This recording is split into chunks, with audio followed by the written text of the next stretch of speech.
parmi les leçons que nous déduisons de cette civilisation arabo-musulmane. Donc ça, c'est juste des images, certains c'est des manuscrits, certains c'est des peintures, juste pour représenter un petit peu cette grande science. Bon, je vais aller un petit peu rapidement parce que nous ne sommes pas ici aujourd'hui pour faire de l'histoire, comme je dis, bien que l'histoire est très instructive. Il faut toujours relever des leçons de l'histoire. C'est ça le but de faire de l'histoire. Ce n'est pas de se reglorifier ou de pleurnicher, voilà ce qui s'est fait, voilà ce qui ne s'est pas fait, mais qu'est-ce qu'on en retient comme histoire. Mais vous voyez évidemment toute une... Et ça, c'est juste en une planche, un résumé des plus grandes avancées qui ont été faites durant cette période-là. Bon, la science dans le monde musulman aujourd'hui, sans transition comme on dit, sans transition, et contraste entre la nuit et le jour, production et activité scientifique. Sur à peu près 2000 universités dans le monde musulman, seules quelques-unes sont dans le top 500 du monde. Quelques-unes, peut-être 3 ou 4 et encore. Dans les 500 plus grandes universités du monde, il n'y en a que 3 ou 4 qui sont du monde musulman sur plus de 2000 universités. Le nombre de publications scientifiques dans le monde musulman entier représente un peu plus de 1% de la production mondiale. Nous représentons à peu près un cinquième de la population mondiale, un quart à un cinquième, donc 20 à 25% de la population mondiale, mais la science que nous produisons ne représente qu'environ 1% de ce que produit le monde entier. En 1999, seules 134 inventions ont été brevetées dans tout le monde musulman, comparé à plus de 3000 en Israël seulement. 134 pour un peu plus d'1 milliard à l'époque. Maintenant, il y en a un peu plus, il y a beaucoup plus, mais à l'époque, il y avait à peu près 1 milliard de musulmans. 1 milliard de musulmans ont produit 134 inventions brevetées internationalement sur plus de 3000 produits par les Israéliens qui représentent 6 à 7 millions de personnes.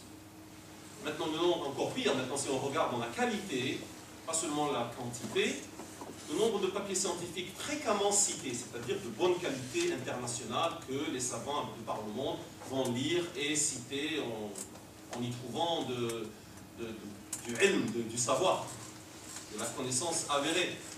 Alors le nombre de papiers par million d'habitants, 0,02 en Égypte, 0,01 en Algérie, 0,53 au Koweït. Mais maintenant, quand on compare aux autres pays de l'Occident, 38 par million en Israël, alors que nous c'est 0,01 ou 0,02, 43 aux USA, 80 en Suisse, etc. Vous voyez qu'il y a un contraste extraordinaire entre ce qui se faisait avant, ce qui se fait aujourd'hui, qu'est-ce qui se passe, et il faut essayer de comprendre pourquoi a-t-on un problème avec la science. Pourquoi ? Alors, à mon sens, je vais vous citer un certain nombre d'idées, pas toutes évidemment complètement établies ou certaines, ce sont mes spéculations ou mon ijtihad, disons, voilà ce que je pense, je vais vous dire ce que je pense. Parce que premièrement, il y a une vue mélangée de la science. Qu'est-ce que j'entends par vue mélangée de la science dans la culture musulmane, généralement? Dans l'esprit du musulman dans le monde, la science, c'est un truc un peu flou. C'est-à-dire, c'est un mélange de technologies, de choses utiles, un mélange de certaines théories qu'il ne veut pas accepter, un mélange de certaines recherches et certaines pratiques qu'il trouve que c'est pas forcément ce qu'on veut faire, une nécessité de travail acharné, d'investissement fort, etc., que nous on trouve que est-ce que c'est vraiment nécessaire? Est-ce que vraiment il faudrait bâtir des observatoires qui coûtent 20 millions de dollars? Non, je ne vois pas vraiment. Voilà. Qui traite de la relation de la science et de la religion. Ça, nous n'avons. Nous n'avons pas de débat, nous n'avons pas de revue qui traite de cette question. Il y a un manque de connaissances et d'intérêt sérieux envers la science de la part des ulama. Si on prend des ulama, un certain nombre, de par le monde musulman, et on leur fait un test de connaissances scientifiques générales. je ne sais pas, des questions très simples. C'est quoi un atome, par exemple? Est-ce que vous pouvez donner un ordre de comparaison entre la vitesse de la lumière et la vitesse du son? Quel est l'âge de la Terre? Quelle est la différence entre une planète et une étoile? Enfin, des tests comme ça de connaissances scientifiques générales. Parmi les ulama. Bon, je vous laisse deviner. Dans certains cas, ça a été fait, pas pour les ulama, mais pour les étudiants des sciences islamiques. J'ai déjà vu ça. Une personne a fait ça en Jordanie et les résultats étaient pas très flatteurs. Maintenant, les défis de la science moderne. Maintenant, on en vient aux questions qui fâchent. Là on entre dans les problèmes.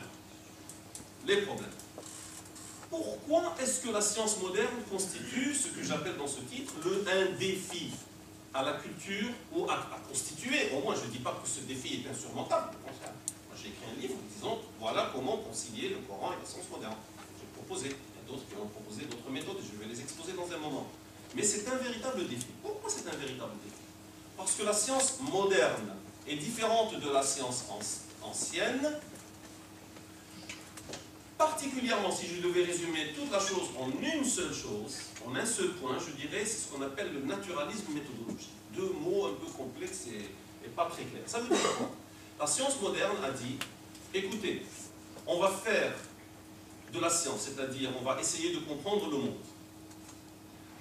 en se basant sur une méthodologie qui est entièrement naturaliste, c'est-à-dire qu'elle n'admet d'explication comme explication que des causes et des facteurs naturels.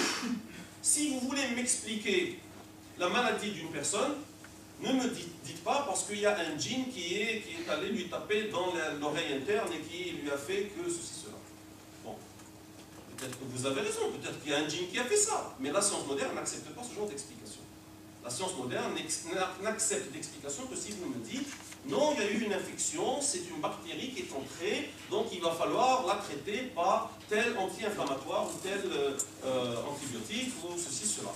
Et puis il faut le séparer des autres parce qu'il va y avoir transmission de ce virus ou de cette bactérie. Et voilà comment il y a eu une épidémie, etc. Voilà, des causes et des facteurs naturels. Si vous voulez m'expliquer pourquoi il y a eu la foudre qui s'est abattue sur une maison, vous allez m'expliquer qu'il y a eu une certaine perturbation météorologique, qu'à un certain moment, la pression était très grande et qu'il y a eu une différence de tension électrique entre tel et tel niveau de l'air, et donc il y a eu une décharge électrique, et voilà. Vous n'allez pas me dire non, parce que ce type-là a été un mauvais et que Dieu a décidé de frapper, etc. Bon, peut-être que votre explication pour vous est beaucoup plus logique et beaucoup plus acceptable, mais la science moderne n'accepte pas ce genre d'explication qui fait appel à des agents surnaturels. Qu'est-ce que j'entends par agents surnaturels?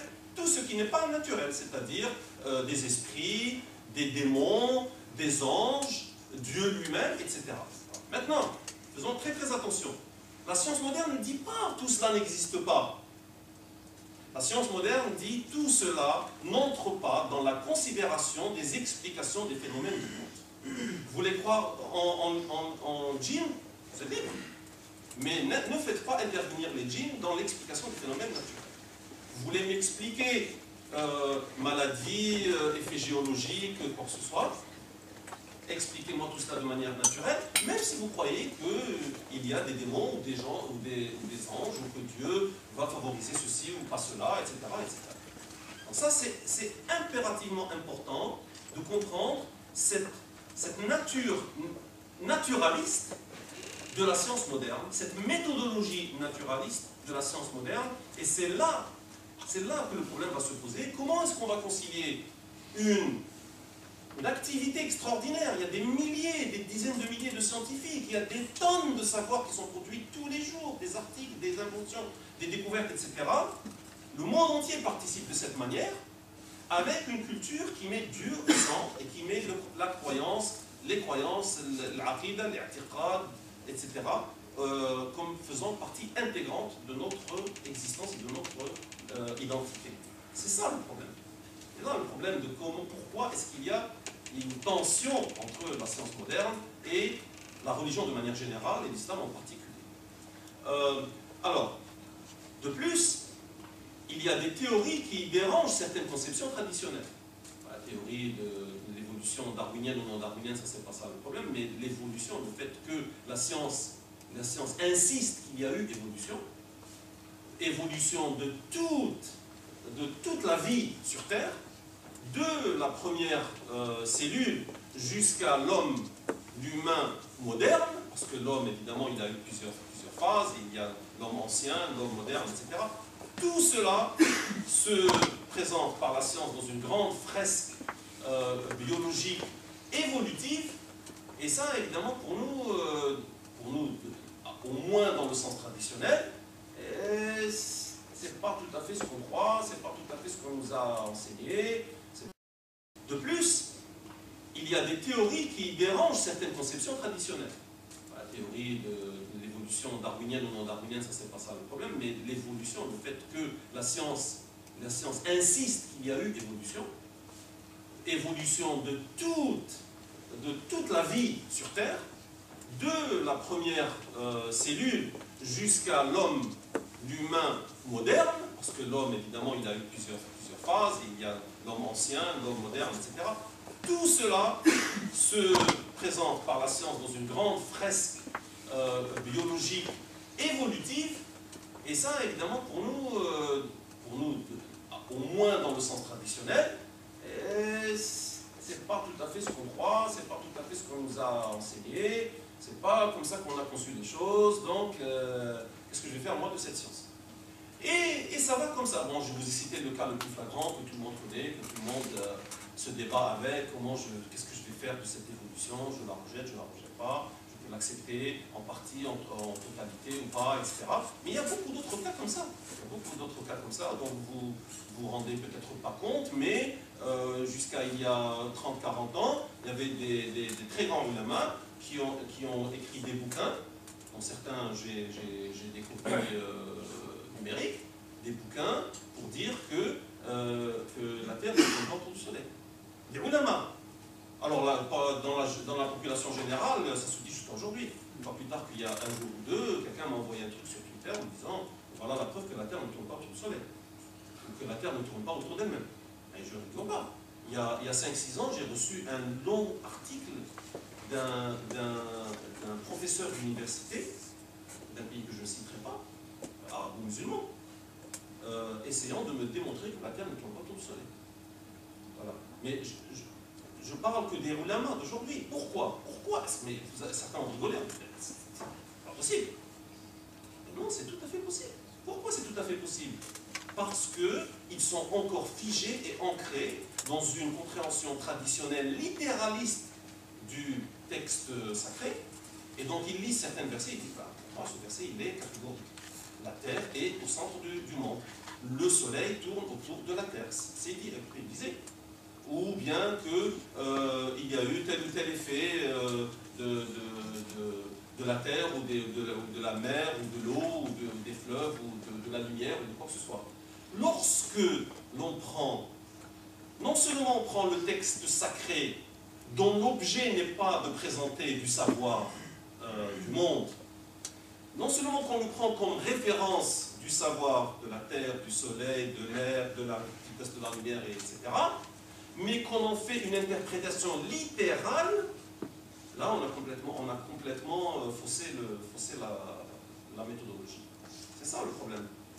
Et donc on se retrouve en décalage, on se retrouve en conflit, il y a beaucoup de conflits. Les gens me disent, mais pourquoi vous parlez, pourquoi vous êtes conflit?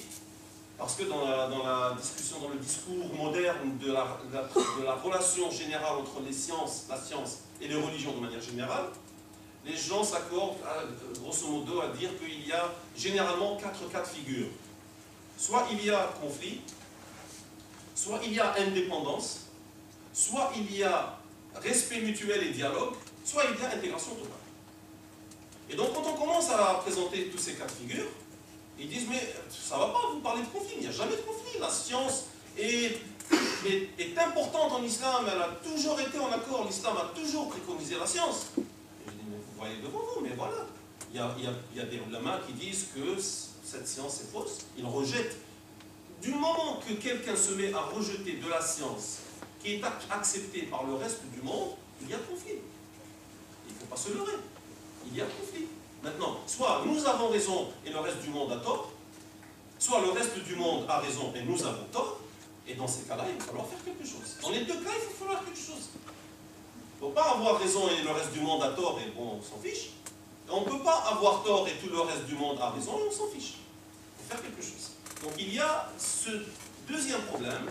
Le problème essentiel, conceptuel, philosophique, c'était ce naturalisme méthodologique que la science moderne nous oblige à laisser de côté, à laisser à l'extérieur de la pratique scientifique. Comme j'ai dit, elle ne nous dit pas il faut rejeter Dieu. La science n'est pas athée, comme elle n'est pas forcément croyante. Elle est neutre. Mais elle dit les croyances, toutes croyances, doivent se positionner à l'extérieur de la méthodologie de la pratique scientifique. Ça, c'est le premier point. Et le deuxième point, c'est qu'il y a un certain nombre de théories qui posent problème, j'ai bien dit, aux conceptions traditionnelles. Elles ne posent pas forcément problème à des conceptions plus ijtihadistes, plus intelligentes, plus recherchées, plus sophistiquées, mais elles posent certainement problème aux conceptions traditionnelles. Maintenant, pour la science, il y a d'autres aspects que je voudrais juste passer rapidement dessus. Ce concept de falsifiabilité de Karl Popper, que je considère comme étant un principe important. C'est quoi ce principe? C'est que, selon Karl Popper, et c'est pas accepté universellement, mais la plupart des scientifiques et des philosophes que je connais, que j'ai lus, acceptent cette idée que si une hypothèse, si une idée est formulée, pour qu'elle soit scientifique et qu'elle fasse partie de la pratique scientifique, il faut qu'elle soit falsifiable. C'est-à-dire falsifiable, c'est-à-dire qu'on peut la tester et la rejeter, ou la tester et la confirmer. Si je vous propose une idée, je vais vous expliquer pourquoi la température est tombée hier, etc. Je vais vous raconter une hypothèse, et vous allez dire comment je vais m'assurer que cette hypothèse est correcte. Je dis ah non, moi cette idée, non, vous pouvez l'accepter telle quelle, il n'y a aucune méthode de la tester. Vous dites votre idée, c'est pas de la science.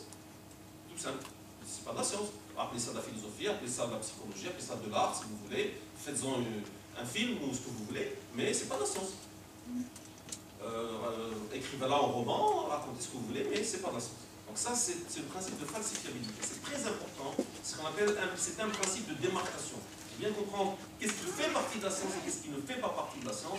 Un des principes fondamentaux de démarcation est ce principe de falsifiabilité de Karl Popper. Ensuite, il y a une idée qui est aussi importante, c'est l'objectivité de la science. Alors les gens disent, mais là, la science, comment c'est pas objectif? Regardez, il y a des scientifiques qui disent, et puis il y en a d'autres qui disent différents. Vous, les scientifiques, vous changez d'avis tout le temps. Une année, Pluton, c'est une planète. L'année d'après, Pluton, c'est plus une planète. Et puis ça change tout le temps, et puis on ne sait jamais de ce que vous n'êtes jamais d'accord, vous, de toute façon. Il y a des gens qui sont pour le réchauffement climatique, ou d'autres qui sont contre le réchauffement climatique, et ça n'en finit jamais. Alors, comment on arrive à une objectivité? Ça veut dire quoi, objectivité, déjà? Objectivité, ça veut dire qu'une vérité, une affirmation, un fait est affirmé en relation avec l'objet seulement. C'est-à-dire indépendant du sujet. Moi, je suis le sujet, et ça, c'est le mot. Si je fais une affirmation qui dépend de qui le dit, qui dit cette affirmation, donc cette affirmation est subjective, parce qu'elle dépend du sujet qui l'a affirmée. Si je formule une affirmation qui aurait pu être dite par n'importe qui ne dépend de personne, alors cette affirmation est objective. Et la science a vocation à devenir objective, c'est-à-dire à arriver à des résultats, des vérités, comme avait dit Al-Kindi auparavant, à des vérités qui sont indépendantes de tous. Qui est vrai aujourd'hui, vrai chez le japonais, vrai chez le sud-africain. Qu'il soit croyant ou athée ou capitaliste ou socialiste, ça ne change strictement rien. Voilà. Comment on arrive à une objectivité? Si moi je fais une recherche, j'obtiens certains résultats, je fais des mesures d'expérience, ou je fais des calculs, des simulations sur mon ordinateur, et que je publie, ce sont des idées d'idole, ça. Maintenant, ces idées, elles ne deviennent partie intégrante de la science moderne que si elles sont confirmées par d'autres, et confirmées par d'autres, et confirmées par d'autres, suffisamment indépendamment et de manière différente pour que l'on puisse dire, ben, vous voyez, il y a plusieurs gens qui ont fait cette expérience, ils l'ont fait de manière différente, et ils ont tous obtenu le même résultat, donc ça ne dépend pas de qui a fait l'expérience. Ce résultat devient objectif et devient accepté. La même chose si je fais un certain modèle ou une certaine simulation, etc., et que quelqu'un d'autre doit être capable de le refaire et de le tester de manière différente, etc., et qu'on avance doucement comme ça, et puis ça devient objectif parce que ça a été fait 36 000 manières et sous 36 000 conditions. Maintenant, il y a des conceptions erronées. Qu'est-ce qu'une théorie scientifique? Parce que souvent on nous dit, ah, mais c'est une théorie. L'évolution, c'est une théorie. Oui, c'est une théorie. La théorie, ça veut dire que c'est pas certain, donc je suis pas obligé d'accepter. Les théories, c'est comme une hypothèse, c'est votre idée, voilà. Une théorie, c'est une idée, c'est une hypothèse. Dans l'esprit des gens pensent que le mot théorie, voilà, ma théorie, c'est comme si, voilà, ma théorie, c'est que, je sais pas, le président d'Ukraine, il doit se trouver quelque part, ouais, je veux dire, voilà, ça c'est ma théorie. Non, ça c'est pas une théorie. Ça, c'est une affirmation, une hypothèse, une idée, lancée en l'air, comme ça. Une théorie dans la science moderne, théorie, c'est un ensemble, un cadre, sur un certain domaine ou un certain sujet, où on a mis des résultats empiriques, de l'expérience, des calculs, des preuves théoriques, etc., et que ça devient après un cadre harmonieux qui se tient. Hein, on parle de la théorie quantique. Théorie quantique, ce n'est pas une idée que quelqu'un a lancée comme ça en l'air de sa tête. Il a dit, voilà, je pense qu'il y a des quantas dans le monde. Ça, ce n'est pas la théorie quantique. La théorie quantique, c'est des équations, c'est des mesures, c'est des résultats, c'est des simulations, etc., etc. Et qu'à la fin, tout s'imbrique. Une fois que ça s'imbrique assez, que ça devient très robuste, on appelle ça une théorie. La théorie de gravitation de Newton, la théorie de la relativité d'Einstein, voilà. Ça, c'est des théories. D'accord? Donc théorie, ça ne veut pas dire une idée comme ça balancée que je suis libre d'accepter ou de ne pas accepter. Faites très attention à partir de maintenant, lorsque vous entendez le mot théorie, s'il est utilisé ou présenté par des scientifiques, vous avez intérêt à accepter. S'il est balancé comme ça par des médias ou par des écrivains qui ne savent pas de quoi ils parlent, ça veut dire qu'il faut faire attention à ce qui est en train d'être dit. Qu'est-ce qu'un fait? Les faits établis par la science changent-ils avec le temps, etc. Ça, on pourra parler après. Bon, maintenant. Les réactions islamiques. Une fois qu'on a compris cette science moderne, hein, comme je vous ai dit, ça c'est un chapitre entier du livre, mais là je vous ai fait ça en 15 minutes. Une fois qu'on a compris ça, voilà, dans la science moderne, il y a tout un paradigme, il y a toute une philosophie derrière, il y a des théories qui viennent, on obtient des résultats, ça devient objectif, il y a des répétitions, la reproducibilité, etc., etc. Une fois qu'on a tout ça, ensuite on dit, bon ben maintenant, nous musulmans, quelle est notre réaction? Ça nous plaît ça, ça ne nous plaît pas? On achète ou on n'achète pas? On rejette? On va enseigner ça dans nos écoles et dans nos universités, ou on va dire, non, ça c'est occidental, ça ne nous concerne pas, nous on va développer notre propre science, et puis hein, ils font ce qu'ils veulent, les occidentaux de toute façon, ils ne savent pas de quoi ils parlent, ils sont complètement perdus. Qu'est-ce qu'on fait? Alors il y a eu plusieurs réactions, qui sont résumées ici en quelques mots, mais je vais passer une planche sur chacun d'eux parce qu'elles méritent d'être comprises. Et encore une fois, ça c'est tout un chapitre de toutes ces réactions. La science sacrée de Sayyid Nasr, l'islamisation de la science de Farouqi et consorts, la science éthique, qu'on appelle islamique, de Sardar et les Ijmali, la science universelle de Abdus Salam, etc. Et puis d'autres voies un peu plus récentes, mais au moins les 4 voies que j'ai citées en haut étaient les réactions les plus importantes. Voilà, je vous présente Sayyid Hussein Nasr, qui est probablement le philosophe le plus connu dans le monde, philosophe musulman le plus connu dans le monde aujourd'hui, qui a 80-81 ans, il vit aux États-Unis depuis 30 ans, et qui a écrit des dizaines de livres et des centaines d'articles archi connus, hyper connus, et qui a un point de vue très particulier. Alors c'est quoi ce point de vue très particulier? On peut le résumer tout simplement en ces 2 mots, science sacrée. Scientia sacra, en latin. Alors, que dit Sayyid Hussein Nasr? Sayyid Hussein Nasr dit, et là vous avez une citation de lui, la science moderne est une anomalie humaine. Ça veut dire quoi c'est une anomalie humaine? Parce qu'il dit, c'est la première fois de l'histoire du monde que la science s'est déconnectée de Dieu. J'avais dit tout à l'heure, c'est la méthodologie naturaliste. On ne fait plus de science dans le cadre de Dieu, dans un cadre théiste. C'est de la science de manière complètement séparée de tout ce qui est religieux. Il dit, ça, c'est grave. Il dit, c'est grave. C'est une anomalie et c'est grave. Et il va encore plus loin. Il dit, non seulement c'est grave, mais c'est faux. Et cette phase de l'humanité qui dure maintenant depuis 3-4 siècles, il dit, ne vous inquiétez pas trop, c'est une phase qui va se détruire et on va revenir tôt ou tard à une science sacrée, une science où Dieu, les anges, le savoir, l'esprit, la spiritualité, etc., tout est intégré. Ça, c'est la philosophie de Sayyid Hussein. C'est une philosophie radicale qui rejette essentiellement la science moderne et qui dit que la science moderne est non seulement erronée, mais elle est invivable, c'est-à-dire elle ne peut pas durer. Elle ne peut pas durer et c'est comme quelqu'un qui fait une petite crise, voilà. Une petite crise et puis bon, on va traiter cette crise et ça va passer. Il insiste que la science de la civilisation islamique considère la nature comme sacrée. Il dit la nature même est sacrée dans notre conception. Bon, moi je ne suis pas d'accord avec ça, mais bon, ça c'est sa philosophie. Comme je dis, c'est probablement le plus grand philosophe, le plus connu, au moins aujourd'hui. Il dit la nature même est sacrée. Quand on parle du cosmos, quand on parle de l'eau, quand on parle de la terre, nous sommes en train de parler de concepts sacrés. Il dit, selon lui, dans la civilisation, dans la culture musulmane. Le cosmos est un domaine unifié d'être matériel et spirituel. Il dit, la science qu'on devrait construire, cette science sacrée, elle devrait intégrer, comme j'ai dit, aussi bien les étoiles et les planètes que les anges et les démons. Tout devrait être dans une considération unifiée. Ce que, évidemment, la science moderne rejette complètement et dit au contraire. Nous ne devons pas faire ça. Enfin, il va encore plus loin, il dit l'accès à l'information peut se faire par la raison, mais aussi par l'intuition individuelle, la mystique.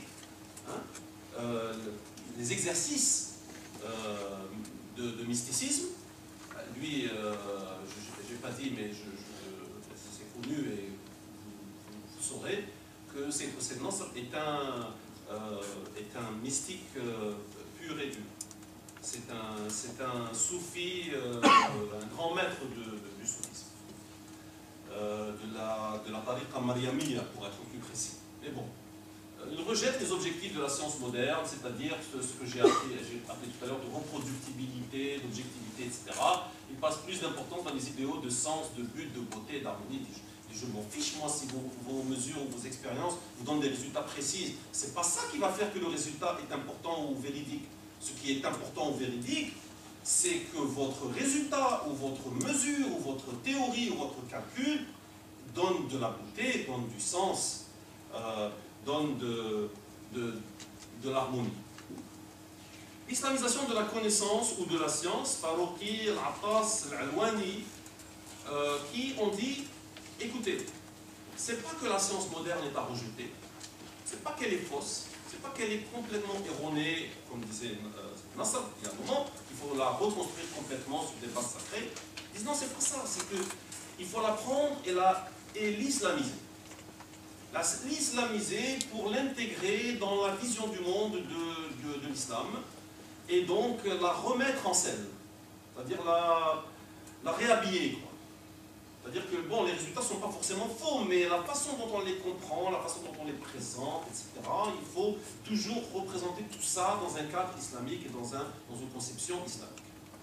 Il faut une reformulation de tout le patrimoine de la connaissance humaine sur des bases islamiques. Voilà, ça c'est en une phrase le résumé du programme de Farouqi et Al-Attas. Bon, il y a toute une dispute entre est-ce que c'était Farouqi ou Al-Attas qui a vraiment commencé cette idée ou pas, ça c'est pas ça le problème, et l'Alwani qui a pris le flambeau de Farouqi et continué après cela. Maintenant, ça c'est pour ce qui est, si vous avez vu dans le premier point là, c'est reformulation de tout le patrimoine de la connaissance humaine. Jusque-là on ne parle pas de science, il parle de la connaissance. Mais en 1987, une conférence a été organisée sur l'islamisation des attitudes et des pratiques en sciences et technologie. Donc maintenant on parle d'islamisation de la science et de la technologie. En fait, plus que ça, Al-Alwani lui-même, dans le discours d'ouverture de cette conférence-là, en 87, dit « Les sciences naturelles et appliquées sont certainement incluses dans le programme d'islamisation. » Ne me dites pas, parce que les gens ont dit « Non, non, non, mais nous on parle des sciences humaines, c'est la sociologie doit être islamisée. Il y a de la sociologie marxiste, il y a de la sociologie, je ne sais pas quoi, mais nous on veut une sociologie musulmane, on veut une anthropologie islamique. Et on veut de la psychologie islamique. Parce que la psychologie, évidemment, ça dépend de la façon de penser, la façon dont a été éduquée une personne, etc. Donc, évidemment qu'il doit y avoir une psychologie islamique. Mais après, c'est aller encore plus loin. Bon, déjà, tout ça, ça a été débattu. Tout ça, ça a été débattu. Le fait que, est-ce qu'il pourrait y avoir une sociologie islamique, une psychologie islamique, tout ça, ça a été débattu. Mais, jusque-là, c'est que, bon, tant qu'on est dans les sciences soft et pas tout à fait exactes, etc., bon, il y a à discuter. Mais quand c'est passé aux sciences et technologies, les gens ont posé la question, on dit, non mais attendez, on va aussi islamiser la technologie. On va islamiser quoi? On va islamiser la physique quantique. On va islamiser quoi? La chimie d'Avogadro. Je ne comprends pas, comment on va islamiser? Al-Alwani a répondu, les sciences naturelles appliquées sont certainement incluses dans le programme d'islamisation. Il dit, va plus loin, il dit, la division des sciences entre sociales et naturelles est arbitraire et utile. Et en fait, c'est juste, c'est comme ça qu'on a décidé que ça c'est de la sociologie, ça c'est de la physique, ça c'est de la chimie. En fait, tout le savoir est ensemble et c'est très difficile de distinguer, de les couper comme ça. Et ça c'est arbitraire. Donc en fait, tout est là-dedans et tout est islamisé dans notre programme. Je voudrais noter tout simplement que cette idée d'islamisation de la science et de la technologie a été proposée comme idée de conférence parmi le cycle, il y a assez d'Algériens, je suppose, dans la salle, qui savent que durant les années 60, 70, 80, jusqu'à pratiquement 1990, il y a eu une série de colloques, de congrès, de conférences de la pensée islamique en Algérie. Chaque année, pendant 2 semaines, les plus grands penseurs de l'islam du part du monde venaient et débattaient d'un sujet, à chaque fois ils prenaient un sujet, et les partisans de ce programme d'islamisation ont proposé aux Algériens de consacrer un de ces colloques à cette idée d'islamisation de la science et de la technologie, et cette idée a été rejetée. Donc, que l'islamisation de la science et de la technologie était, à l'évidence, très controversée. Sardar, qui vit à Londres, qui continue d'écrire et est très actif, trouve qu'il y a un double problème dans la science moderne. Il dit, premièrement, la science moderne est tellement sans âme qu'elle n'est pas au service de l'homme. C'est dans les fondements même de la science. C'est comment on construit cette science qui fait que la science moderne est, en fin de compte, erronée. Et deuxièmement, que cette science moderne, de la façon dont elle a été pratiquée, sans éthique, il insiste beaucoup sur cette idée d'éthique des scientifiques, ce manque d'éthique des scientifiques. Dans des exemples, évidemment, certains des exemples qui sont connus, qui ne sont pas forcément de la science. Moi, j'ai débattu avec lui, j'ai écrit plusieurs pages sur ça, j'ai débattu avec lui, et j'ai dit, non mais tu confonds la science et l'application de la science.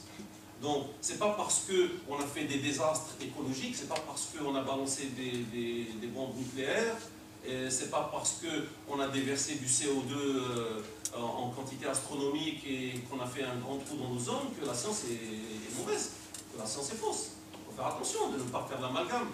Et puis après, lui, il va encore plus loin. Il dit, ah oui, mais que pensez-vous des cas où, dans les laboratoires de biologie, on fait de la dissection en vivo?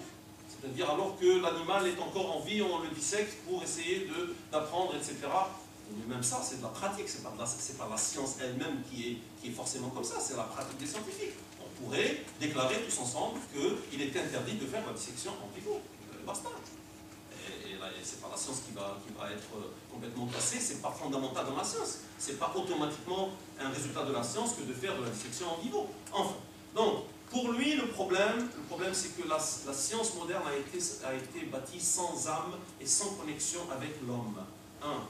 Et deux, la manifestation de cette science supposément neutre, et ces manifestations sont tellement mauvaises qu'il va falloir reconstruire la science sur des bases islamiques. Alors, c'est quoi ces bases islamiques? C'est pour ça qu'il appelle ça science islamique. Les principes islamiques qui peuvent aider à redéfinir la science moderne pour toute l'humanité. Quand je dis principe islamique, je ne veux pas dire que seulement pour nous musulmans, nous allons avoir des principes islamiques pour la science moderne. Ces principes qui sont islamiques sont valables et devraient être généralisés au monde entier. La science moderne du monde entier devrait prendre en compte ou intégrer ces principes islamiques qui recadrent un petit peu la façon dont on fait de la science. Il y a le tawhid, donc cette unité, unicité divine, la khilafa, il ne faut pas oublier que nous sommes ici comme tuteurs ou comme vice-gérants sur terre, le savoir et l'adoration, l'ilm ou l'ibada, la justice, l'adl, l'intérêt public, le maslaha, etc. C'est un certain nombre, il les explicite évidemment, il explique pourquoi, comment, toutes ces idées, vous voyez bien que tout est relié à la fin à Dieu et à l'homme. Et donc la science ne doit jamais perdre tout cela de vue. À l'autre bout du spectre, vous voyez, il y a tout un spectre. Il y en a qui veulent rejeter complètement, il y en a qui veulent l'islamiser, il y en a qui veulent simplement la recadrer, et il y en a qui disent, écoutez, il n'y a pas de problème, rien à signaler, il n'y a rien à voir, c'est tout. Ça, c'est Abdus Salam. Abdus Salam qui, il faut se rappeler, a reçu le prix Nobel de physique en 1979, le premier musulman à recevoir un prix Nobel dans les sciences. Un musulman pieux et rationnel ou rationaliste. Pieux, je le sais parce que je l'ai rencontré, je suis assis avec lui comme ça des heures. Je sais que c'est un homme pieux. Et je sais que c'est un homme, par les écrits et par la philosophie qu'il a développée et présentée, c'est un homme qui est tout à fait rationnel et rationaliste. Donc dans sa tête et dans son existence, il avait réussi à intégrer tout cela. Il faut lire, entre parenthèses, pour ceux, si vous voulez un petit texte rapide, lisez le speech qu'il a donné lors de son acceptation du prix Nobel. C'est quelques pages lumineux. Il commence par citer le Coran. Donc, vous imaginez un musulman qui reçoit le prix Nobel de physique et qui se pointe à Stockholm devant tout le monde et qui leur lit des versets du Coran et qui leur explique quelle est sa philosophie de la connaissance et de la science. C'est quelqu'un qui avait réussi à faire une espèce d'équilibre dans sa tête, mais il était absolument clair. Il disait, la science est universelle. Seules ses applications sont affectées par les facteurs culturels. Ce qu'on applique ici ou ce qu'on accepte là-bas ou autre, ça c'est autre chose, mais ce qu'on développe comme science.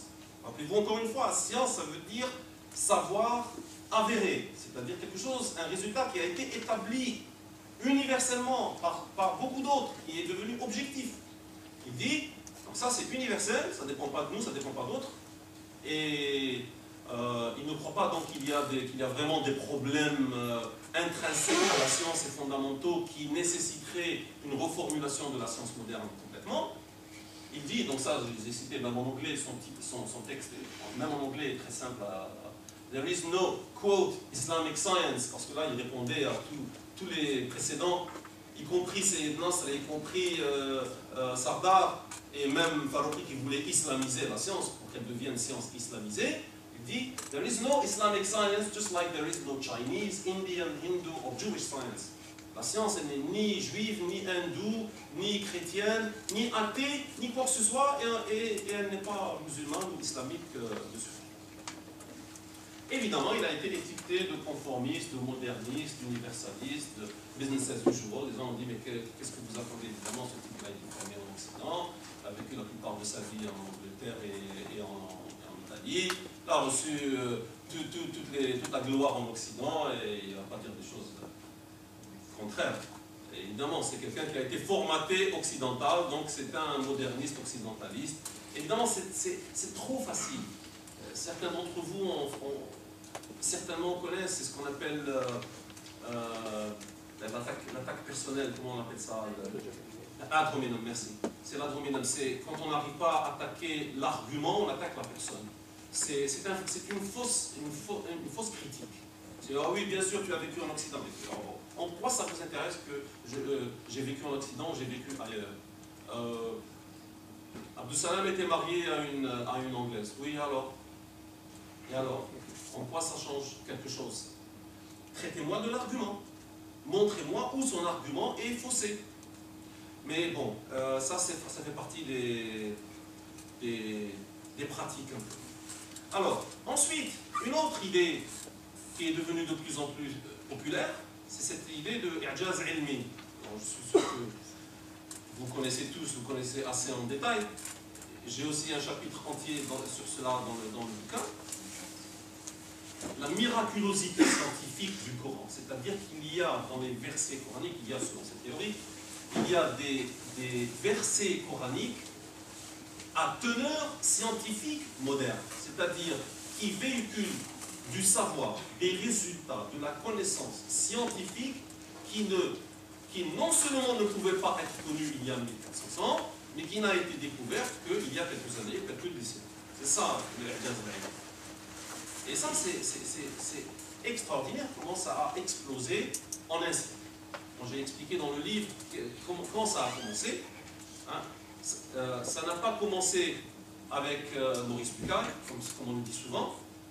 En fait, Maurice Bucaille est pratiquement pas i'jaziste.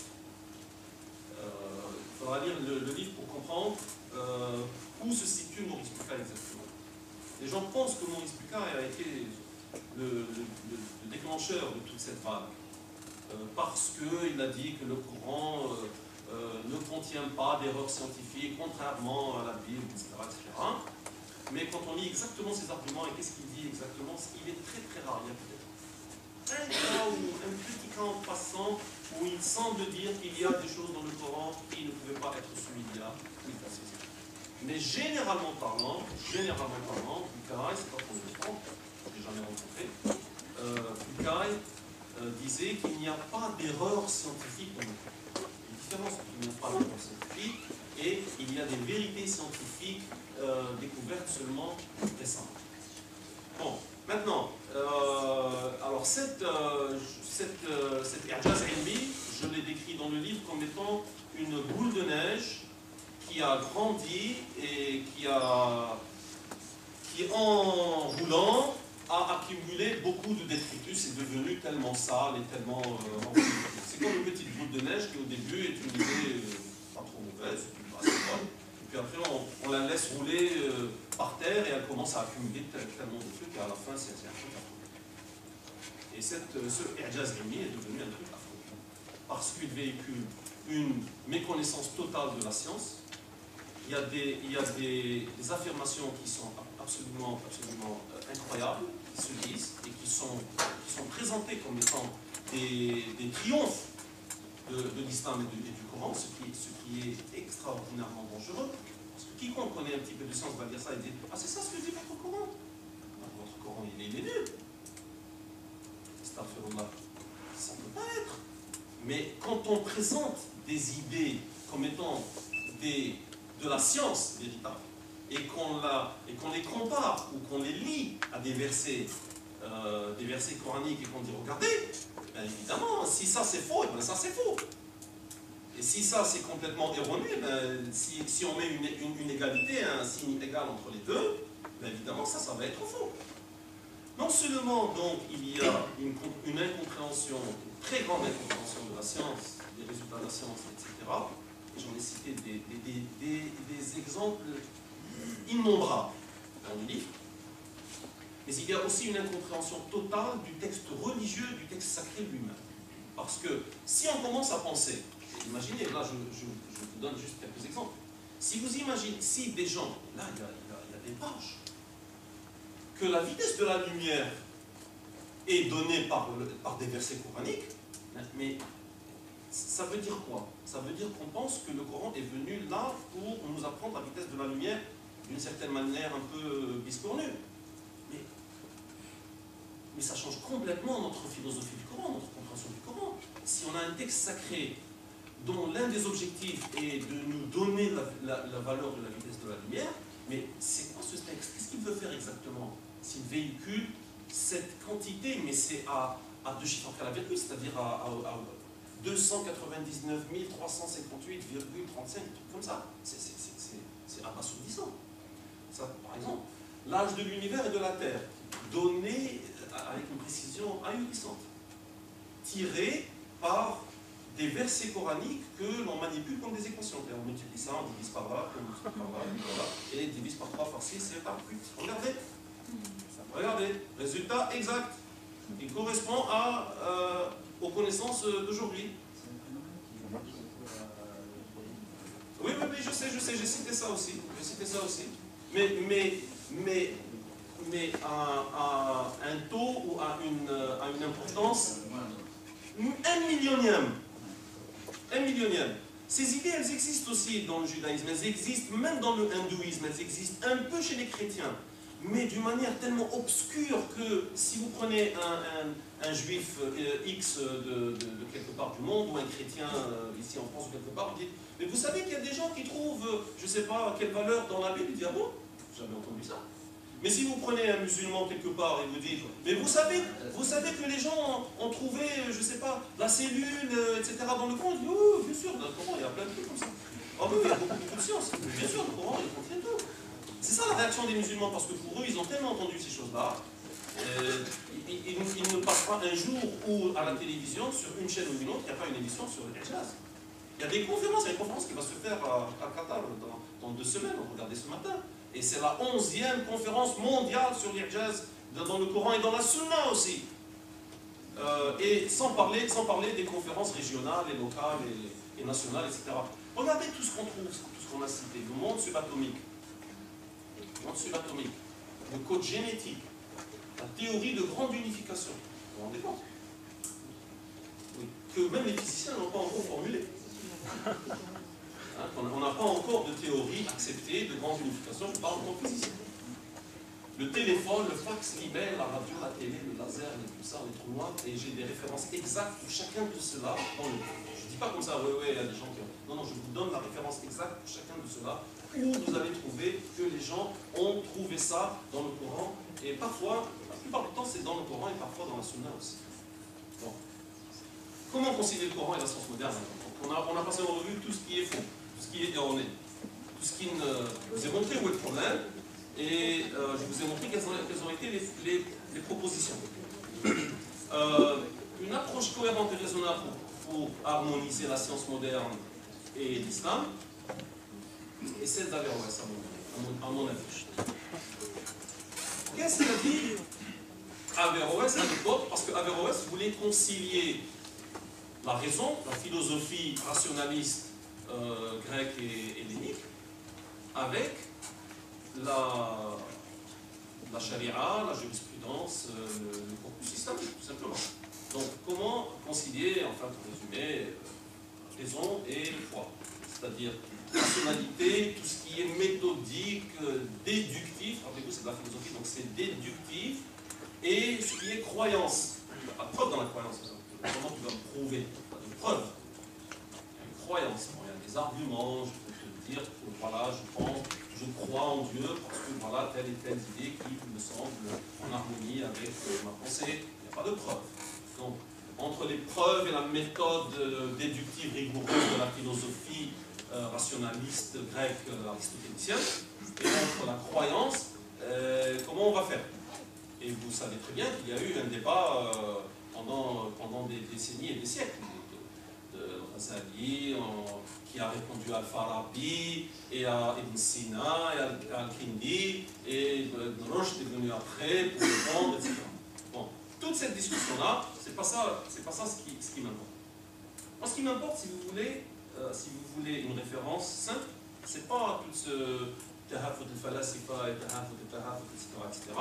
C'est Fasl al-Maqal. C'est Fasl al-Maqal, qui est un petit livret absolument limpide de Ibn Rushd, quelques dizaines de pages. Je vous conseille l'édition de poche bilingue français-arabe, français-arabe, français-arabe, avec commentaires et une longue introduction de Alain de Libera, qui est le plus grand spécialiste de Ibn Rushd en France et probablement en Europe. Alors, dans Fasl al-Maqal, le discours décisif, dans le discours décisif de Ibn Rushd, il dit: le texte coranique permet plusieurs lectures. En fait, l'approche du Coran elle-même est diverse. Il dit, Dieu, sachant très bien qu'il est en train de parler à des humains de niveau intellectuel divers, utilise et dit bien qu'il y a plusieurs manières de discourir avec les gens. Alors, il y a des gens avec qui c'est la rhétorique qui marche. Ça, c'est les grands discours des prêches. Et pour d'autres, c'est la dialectique qui marche. Voilà, je vais te dire quelque chose, tu me réponds, on répond, je réponds. Et dans la discussion, etc., on commence à voir un peu de la discussion jaillit la lumière. Hein, on commence à voir un petit peu la vérité. La dialectique. Il dit la dialectique, c'est l'art des mutakallimun, des théologiens. Les théologiens, c'est comme ça. C'est je vous réponds, vous dites, nous disons. C'est comme ça, même dans les écrits, ils disent vous dites, il disait, nous disons. Voilà, on se répond, on se répond. Et puis après, il dit le niveau le plus élevé, qui n'est pas donné à tout le monde, qui est réservé, et il ne préconise pas. Ibn Rushd, en fait, attaque le Ghazali, lui dit mais parce que tu as tout livré à la masse, tu ne peux pas tout livrer à la masse. Tout ça, c'est pas compréhensible par tout le monde. Il faut laisser les choses qui sont discutées par les élites aux élites. Il ne faut pas tout mélanger. Pas tout le monde peut discuter comme ça. Il lui dit, le niveau le plus élevé des élites, c'est en fait la philosophie. La philosophie, c'est la rigueur rationnelle de la déduction des vérités. Il dit donc le Coran lui-même, quand il parle aux gens, il faut faire attention de comprendre quelle méthode il est en train d'utiliser, par quelle figure de speech, et qu'est-ce qu'il est en train de dire. Mais parfois, il dit, il y a plusieurs façons de comprendre le texte, parce qu'il y a plusieurs niveaux intellectuels parmi les lecteurs. Tout à fait normal. Si ce livre est destiné à toute l'humanité et à tous les temps, comment est-ce qu'il va s'adresser à tous les gens, ceux qui sont cultivés et ceux qui sont ignares? Donc il dit, il y a plusieurs niveaux. Ça, c'est extrêmement important de comprendre qu'il y a le niveau superficiel. C'est pour ça que les gens lisent un peu littéralement et ils s'arrêtent là. Ils disent, oh là, regardez, le texte, il dit le verset. Comment vous expliquez ça? Ah, ben, quand vous aurez lu, je ne sais pas, 50 bouquins, après, on pourra discuter de comment je comprends ça. On ne peut pas discuter avec quelqu'un qui n'a qu'une lecture simpliste et superficielle, essayer de le convaincre qu'il y a plusieurs manières plus subtiles à comprendre. Et ça, c'est important. Une fois qu'on a compris que le texte coranique est un texte polysémique, polyphonique, il y a plusieurs voix, il y a plusieurs niveaux de sens. Ça, c'est important lorsqu'on essaie de relier, de trouver une harmonisation avec la science ou la philosophie courante. La science et sa philosophie doivent être pleinement comprises avant de traiter de la relation entre la science et la religion. Il ne faut pas discuter avec des gens qui veulent discuter de comment on va comparer le Coran avec, je ne sais pas, Einstein ou Darwin, si ces gens-là n'ont aucune compréhension de la philosophie de la science. Sur quelle base, quelle méthodologie, et qu'est-ce qui est établi, et qu'est-ce qui n'est pas établi, et qu'est-ce qui est interprétable, et qu'est-ce qui n'est pas interprétable. Les gens qui n'ont pas de compréhension de la philosophie de la science n'ont pas le droit à la discussion. Désolé. Ça, c'est impératif, et c'est pour ça que j'ai dit, j'ai un chapitre sur qu'est-ce que la science, tout simplement. Parce que si on n'a pas compris qu'est-ce que la science, on ne pourra jamais trouver de relation raisonnable entre la science et la religion. Il y a une nécessité absolue d'accepter les faits établis, ça c'est texto de Ibn Rushd. Ibn Rushd dit, écoutez, ce que nous pouvons établir, rappelez-vous encore une fois, l'ilm, c'est le savoir avéré, établi, ce que nous pouvons établir. À l'époque, lui, il n'avait pas la science objective, universelle, où on pouvait obtenir des résultats tous ensemble, universellement, et on est tous d'accord. Lui, il n'avait que la déduction logico-philosophico-logique. Il disait, mais lorsque on obtient un résultat qui est déduit logiquement, c'est comme on fait des mathématiques, je fais une démonstration. À la fin, quelqu'un ne peut pas me dire, oui, c'est votre avis. À mon avis, c'est une démonstration tout à fait logique. Tu n'as pas le choix. Il faut accepter ce résultat. La même chose, c'est ce que dit Ibn Rushd, c'est ce que nous disons aujourd'hui encore plus. Parce que ce sont des faits. Si des faits sont établis, il faut les accepter. Il n'y a pas à discuter. Il n'y a pas à discuter. Parce que sinon, on s'expose à la risée. Enfin, et ça encore, c'est un principe tiré directement du Rushd, il y a la nécessité d'interpréter, de faire du ta'wil, d'interpréter le texte à chaque fois qu'il y a différents apparents. Dans Fasl al-Maqal, dans les premières lignes de Fasl al-Maqal, il dit la vérité ne peut pas contredire la vérité. Je veux dire, la vérité révélée ne peut pas contredire la vérité établie par la science. Et il dit que la raison et la foi sont comme deux sœurs jumelles qui ont pris du lait du même sein. C'est-à-dire qu'elles viennent de la même source. Elles ne peuvent pas être en contradiction. Et donc, si elles ne peuvent pas être en contradiction, et si on a un résultat qui est établi, ben le deuxième qui, rappelez-vous, a plusieurs sens et qu'il est révélé dans une langue humaine et que nous sommes humains, limités dans notre intelligence pour essayer de le comprendre, ben, il est clair que c'est celui-là qu'il va falloir revoir un petit peu, relire un petit peu différemment pour équilibrer et trouver une harmonie avec l'autre.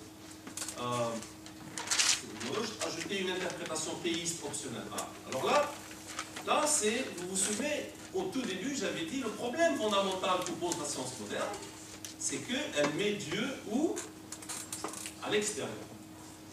J'ai pas dit, elle dit Dieu niet, n'existe pas, ou si un scientifique vient et dit je suis un croyant, on va le rayer de tous les instituts scientifiques du monde. La science ne dit pas ça du tout. Elle dit dans la pratique de la science, dans les modèles que nous construisons, dans les mesures que nous faisons, etc., Dieu et tous les agents super ou surnaturels ne doivent pas figurer à l'intérieur, à l'extérieur. C'est pour ça que je dis que nous, croyants, nous pouvons rajouter, je propose qu'on ajoute une interprétation théiste, c'est-à-dire basée sur le théisme, basée sur Dieu, optionnelle. Pourquoi je dis optionnelle? Pour que ceux qui ne sont pas croyants ne disent pas, mais vous avez modifié ou faussé la science. Je dis c'est optionnel. Ceux qui veulent interpréter, moi je fais de l'astrophysique, et je regarde et je suis impressionné, je dis, Masha'Allah, Dieu est glorieux et omnipotent, etc., etc. Mais un autre athée il dit, oui, c'est formidable, mais bon, je ne vois pas de Dieu derrière. Je dis, bon, ben, pas de problème, vous interprétez comme vous voulez, moi j'interprète comme je veux. La même science, on arrive à la même science, on fait de la même science, mais après l'interprétation théiste est optionnelle et la mienne. Et elle ne vient pas contredire, elle ne vient pas fausser le travail que nous faisons avec les autres. Et ainsi, les athées ou les matérialistes ne peuvent pas nous dire « vous ne pouvez pas rajouter cette interprétation théiste » vu qu'elle est rajoutée à l'extérieur, autour, et elle est optionnelle. Exiger universellement les standards d'éthique, ça c'est à peu près ce que disait Sarda. Il ne faut pas laisser la science faire tout et n'importe quoi. Même les expériences scientifiques, même ce que nous voulons explorer, etc., doit être régi par un certain nombre de principes éthiques. Et ceux-là, on peut les prendre de l'islam. Certains pourraient les trouver ailleurs, mais je pense que ceux de l'islam sont tout à fait indiqués pour être... Bon, je vais passer sur tout cela. Je crois qu'on a assez tardé. L'islam et la science moderne demain, c'est pas un problème. Voilà, juste, je vais laisser ça un peu sur l'écran. Ça, c'est le livre, et donc l'idée un peu générale du livre et quels étaient les objectifs du livre. Mais je pense que j'ai assez explicité et j'ai assez parlé comme ça.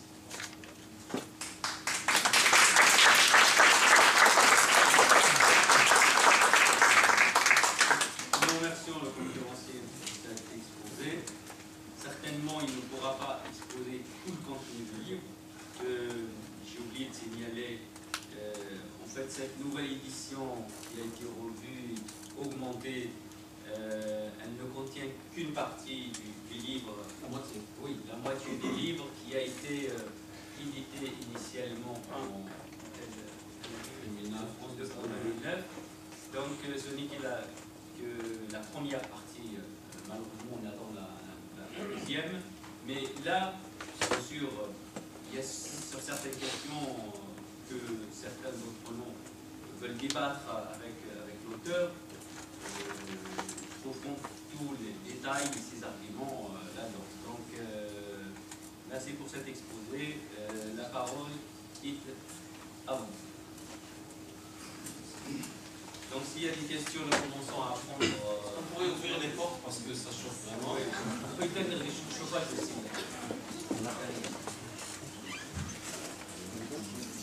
C'est juste éteindre le chauffage. Sur l'étage, les chauffages. Non, il y en a un à côté là-bas. Il y en a un, là? Là où il y a la dame. Ah, excusez-moi. Il y a un bouton, s'il est chaud, il est froid. Ah, ben, Donc, je tiens juste à signaler que les dates est trilingue, donc si il y en a qui veulent poser une question en arabe ou en l'anglais, hein, Que je ne connais pas, que je ne connais pas.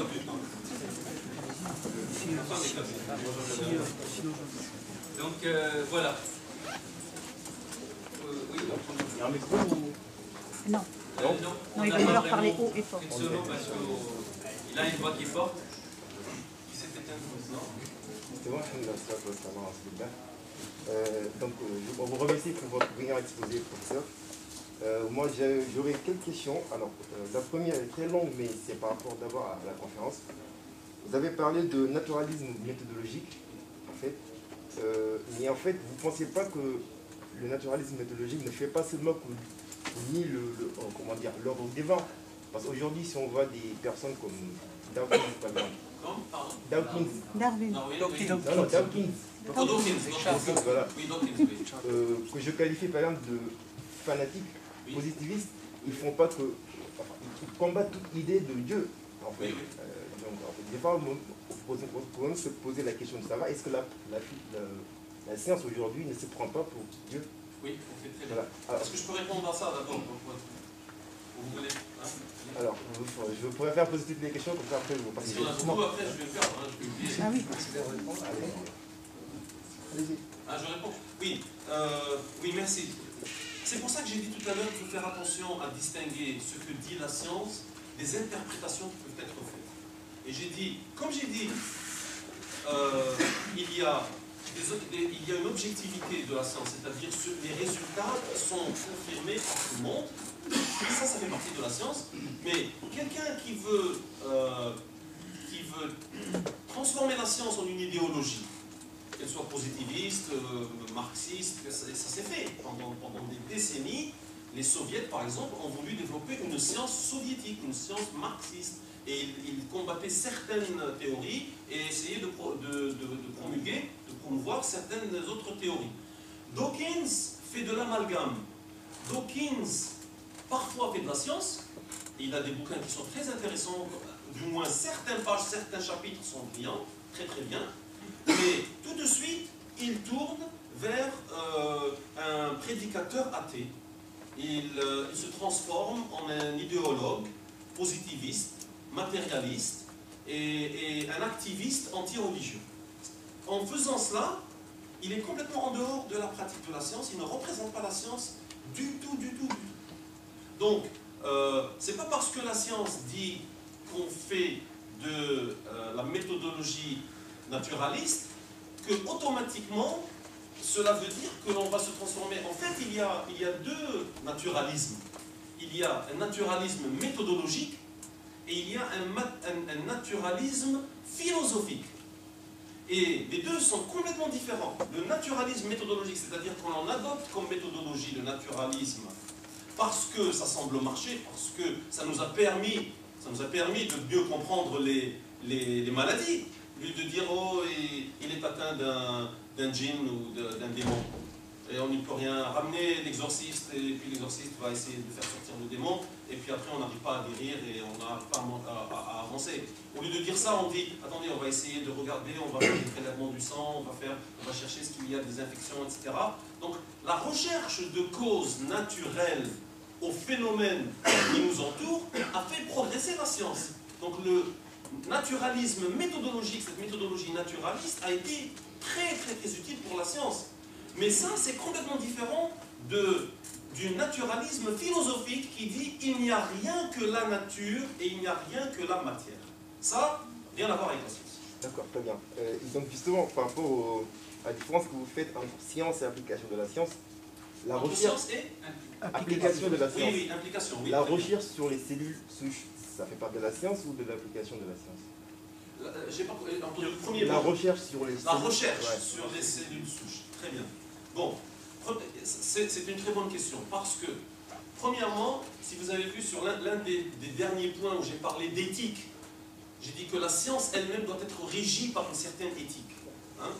C'est à la société, à chaque société, de décider quelles sont les limites de la science. Qu'est-ce qui est permis de faire et qu'est-ce qui n'est pas permis de faire. Donc, si une société, entre parenthèses, les musulmans, en très grande majorité, estiment que la recherche sur les cellules souches est tout à fait acceptable, Alors qu'il y a beaucoup de franges chrétiennes qui estiment que la recherche sur les cellules souches n'est pas acceptable, pas tous les chrétiens, mais une certaine fraction. Donc ça, c'est chaque société décide est-ce qu'on va faire cette recherche. Si on décide qu'on peut faire cette recherche, maintenant, on aboutira à des résultats, qui seront des résultats scientifiques, par rapport à ce que peut faire la cellule souche, quels sont les procédés par lesquels on peut la modifier pour qu'elle devienne une cellule beaucoup plus spécialisée, etc. etc. Lorsqu'on aura fait cette recherche, qu'on aura obtenu des résultats, après l'utilisation de comment, qu'est-ce qu'on va en faire, ça devient aussi une éthique et une culture, ça devient de chaque société. Certaines sociétés vont dire, bon ben la science a établi que les cellules peuvent faire ceci, cela, et ben nous on va l'utiliser, et d'autres vont dire non, on ne va pas l'utiliser.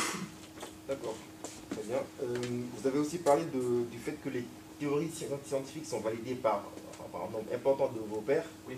Mais en fait, n'a-t-on pas vu dans l'histoire des théories scientifiques validées communément admises par tout le monde à un moment donné, et quelques siècles, voire quelques années plus tard, complètement réfutées? Pas complètement réfuté, non. Vous pouvez me donner un exemple de ce que vous appelez comme quelque chose qui a été accepté par tout le monde et puis après réfuté? Alors, je vais donner un exemple, parce que c'est un peu anecdotique, mais on va dire qu'il y a un moment de l'histoire où on considère que la Terre, par exemple, vous avez parlé de ça, était plate, ou le système, par exemple, quand on pensait que le Soleil était le centre de l'univers, des choses comme ça. Il y a des moments où il y avait des théories, enfin, oui, astronomes, mais... Voilà. Premièrement, entre parenthèses, le Terre plate, c'est un mythe. Il y a des milliers d'années que tous les gens de savoir, même petit savoir, savaient que la Terre est ronde. Ça, le fait que la Terre plate, c'est un mythe qui perdure, qu'il y a 500 ans, ou 1000 ans, ou 1500 ans, les gens pensaient que la Terre plate. C'est pas vrai du tout. Il y a des milliers d'années que les gens ont établi que la Terre est ronde, et si j'avais le temps, je vous expliquerai pourquoi c'est très simple à établir que la Terre est ronde. Bon, ceci dit, est-ce que la Terre est au centre de l'univers, ou le Soleil est au centre de l'univers? Ça, c'était pas un résultat scientifique, c'était un préjugé. C'était un point de départ, c'était une conception de départ. C'était les gens disaient, bon, la Terre est au centre. Sur quelle base? Pourquoi vous dites ça? Ah, mais bien sûr que la Terre est au centre. Mais attendez, réfléchissez un petit peu. Vous voyez, ça vient tout de suite une espèce d'évidence. C'est bien sûr que la Terre est au centre. Qu'est-ce que vous voulez? Vous voulez qu'on soit dans un coin perdu? Nous, la créature la plus importante de l'univers, et bien sûr qu'on est au centre. Ce n'était pas un résultat scientifique que les scientifiques ont établi et accepté universellement. C'était une idée qui avait été véhiculée et que les gens, parce que nous sommes des humains, en fait, quand on est influencé par notre culture, ont accepté, ont avancé avec. Même avec cela, vous savez que Aristarque de Samos, Aristarque ou Eratosthène? Non, c'est Aristarque de Samos. C'est Aristarque de Samos qui a dit. C'est Aristarque de Samos. Aristarque de Samos avait proposé de manière formelle que c'est le Soleil qui est au centre et non pas la Terre. El-Biruni lui-même, mon héros, El-Biruni, qui avait fait des travaux extraordinaires en Inde, qui avait écrit une des plus grandes encyclopédies d'histoire médiévale, Ta'rikh Mal al-Hind, min maqulatin ma'qula ou mardula, c'est l'histoire, très simplement ça s'appelle l'histoire de l'Inde. Dans son histoire de l'Inde relate qu'il y a des scientifiques indiens qui pensent que le Soleil est au centre. Et il dit, il ne s'arrête pas là, il ne dit pas que, oh, vous voyez, il y a des gens qui disent en fait des idées un peu bizarres. Il dit, après tout, ouais, ce ne serait pas complètement fou, mais comment est-ce qu'on pourrait dire, est-ce que c'est la Terre qui est au centre ou le Soleil qui est au centre? Déjà là, c'est une attitude scientifique absolument extraordinaire. Il ne rejette pas, il ne dit pas, non, mais ça ne va pas, non, on est au centre, ça ne va pas, il n'y a rien à discuter. Il dit, non, est-ce que ça pourrait, comment est-ce qu'on pourrait distinguer? Alors il fait un calcul rapide, parce que sachant que si la Terre tourne autour du Soleil, donc elle fait ça en un an, et considérant les distances, donc elle doit aller à une certaine vitesse, il dit, si elle doit tourner autour du Soleil, elle doit tourner à une certaine vitesse, nous savons aujourd'hui qu'elle tourne à une vitesse de 100 000 km/h. 100 000 km/h. Bon, lui n'avait pas ces résultats-là, parce qu'il ne connaissait pas bien la distance, mais il savait que ça tournait à une vitesse rapide. Si la Terre tourne, ça c'est El-Biruni il y a 1000 ans, si la Terre tourne autour du Soleil, elle doit tourner à une vitesse rapide, et si elle doit vraiment filer à des centaines, voire des milliers de kilomètres/heure, il devrait y avoir des vents extraordinaires et les choses devraient devrait flotter partout, il devrait y avoir des vents extraordinaires. Il dit, non, ça, je ne pense pas que ce soit le cas, je pense pas. Donc, je pense que c'est la Terre qui est au centre. D'accord. Tu vois, donc même cette idée que la Terre est au centre ou pas au centre a fait l'objet de débats et n'était pas un fait établi scientifique. D'accord. Donc le problème, c'est en fait à quel moment donné on se dit que ça, c'est une vérité absolue, scientifique, validée, enfin, pour une telle... De toute façon, j'ai deux questions, enfin, encore deux questions. Encore deux questions. Ouais, enfin, mais en fait, rapidement, parce que c'est des sujets que vous n'avez pas bien développés sur le, enfin, ici même, mais qui m'intéressent un peu. D'abord, par rapport à la théorie de l'évolution, j'ai cru comprendre que vous défendiez le fait que l'islam serait plus ou moins compatible à la théorie, à une certaine théorie de l'évolution. Donc, que j'ai défendu le fait que l'islam était incompatible. Oui, compatible. Non, compatible. Compatible. Et compatible, en fait.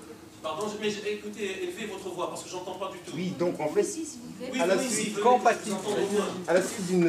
Donc j'avais visualisé une conférence que vous avez faite, je pense, sur la théorie de l'évolution de l'islam. Oui. Et j'avais cru comprendre que vous disiez qu'il y a une théorie de l'évolution qui est compatible avec l'islam, en fait. Non? Compatible. Oui. Oui, qu'il y a possibilité de trouver une compatibilité entre l'islam et l'évolution. Donc, justement, ma question c'était, vous parlez de quelle théorie de l'évolution, en fait? Est-ce qu'on nous...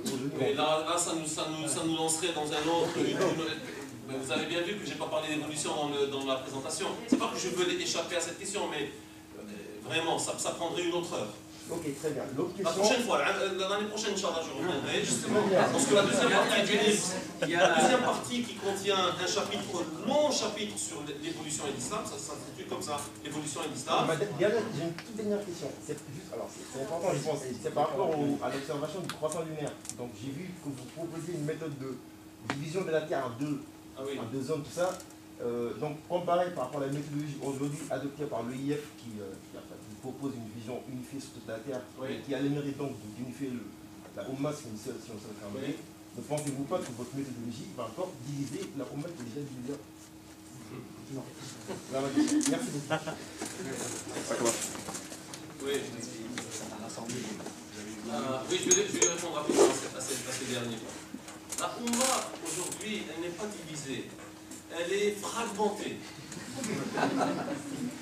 Vraiment, elle est fragmentée. Deux pays voisins ne jeûnent pas le même jour et ne célèbrent pas l'Aïd le même jour. Si je pouvais vous montrer une carte de l'Aïd, une carte des pays telle que, selon le jour où ils ont fêté l'Aïd, vous verrez, mais c'est une mosaïque. C'est pas une division, c'est une fragmentation. D'accord? Bon.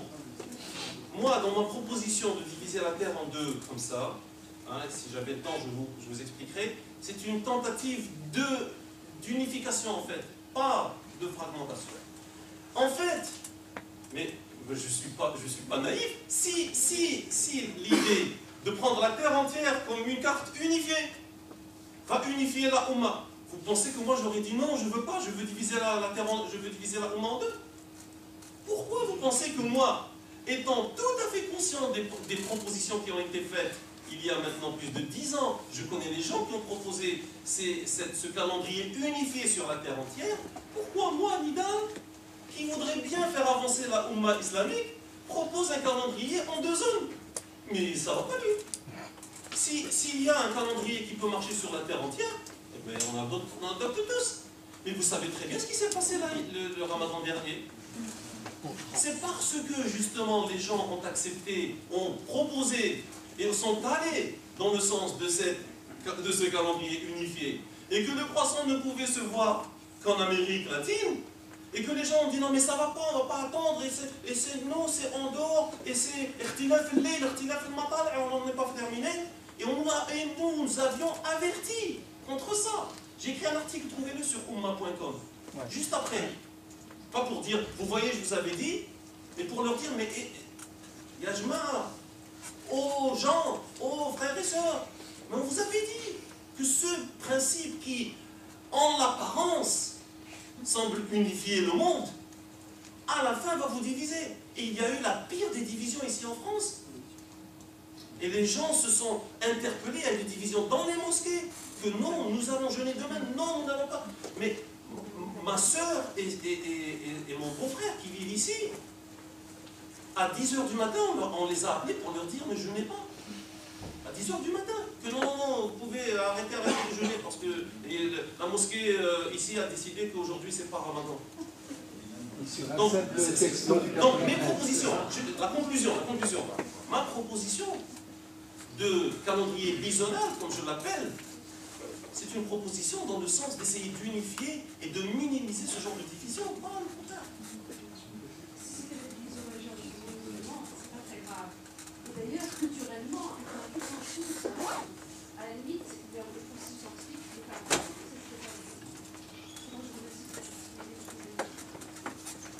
Je veux juste dire à l'Assemblée que le Vatican n'a retenu qu'au début du XXe siècle, comme une fois, la terre était ronde et que il y a de plus en plus de contraire. C'est extrêmement récent, y compris dans le monde chrétien. Ma question concerne l'histoire de la science objective. Parce que, étant vous-même astrophysicien, vous n'êtes pas sans savoir ce qu'a produit comme artefact observateur. Donc, il y a ça, ce premier point. Le second point, c'est ce qu'amène la pensée, comment on observe, comment on enregistre les événements, comment on expérimente, vers quoi porte l'objet d'expérimentation, parce que nous sommes dans un cadre culturel donné. Donc, dire qu'il y a un consensus universel sur un donné établi, etc., pour moi, n'est pas quelque chose de fondamentalement convaincant, parce que nous sommes dominés par une culture mondiale. Nous y baignons tous. Et nous ne pouvons pas nous en extraire. D'accord, merci bien. Juste quelques... Simplement, pour rappeler à l'Assemblée, parce que moi, c'est effectivement, qui a introduit, qui est l'inventeur de la science expérimentale mondiale, c'est une certitude. C'est vraiment l'inventeur de la science expérimentale. Et c'est depuis lui qu'on sait que le rayon lumineux a une trajectoire rectiligne et qui ne sort pas de l'œil de l'observateur. Il a mis au point la loi de Snell-Descartes, qui a été mise au point au XIe siècle, alors qu'elle était mise au point 7 siècles plus tard. Et il a y compris inventé ce qu'on appelle la science cognitive. Merci beaucoup. Juste quelques petites remarques un peu pour rectifier un petit peu, juste en quelques minutes. Non, le Vatican, au début du XXe siècle, a présenté ses excuses à Galilée.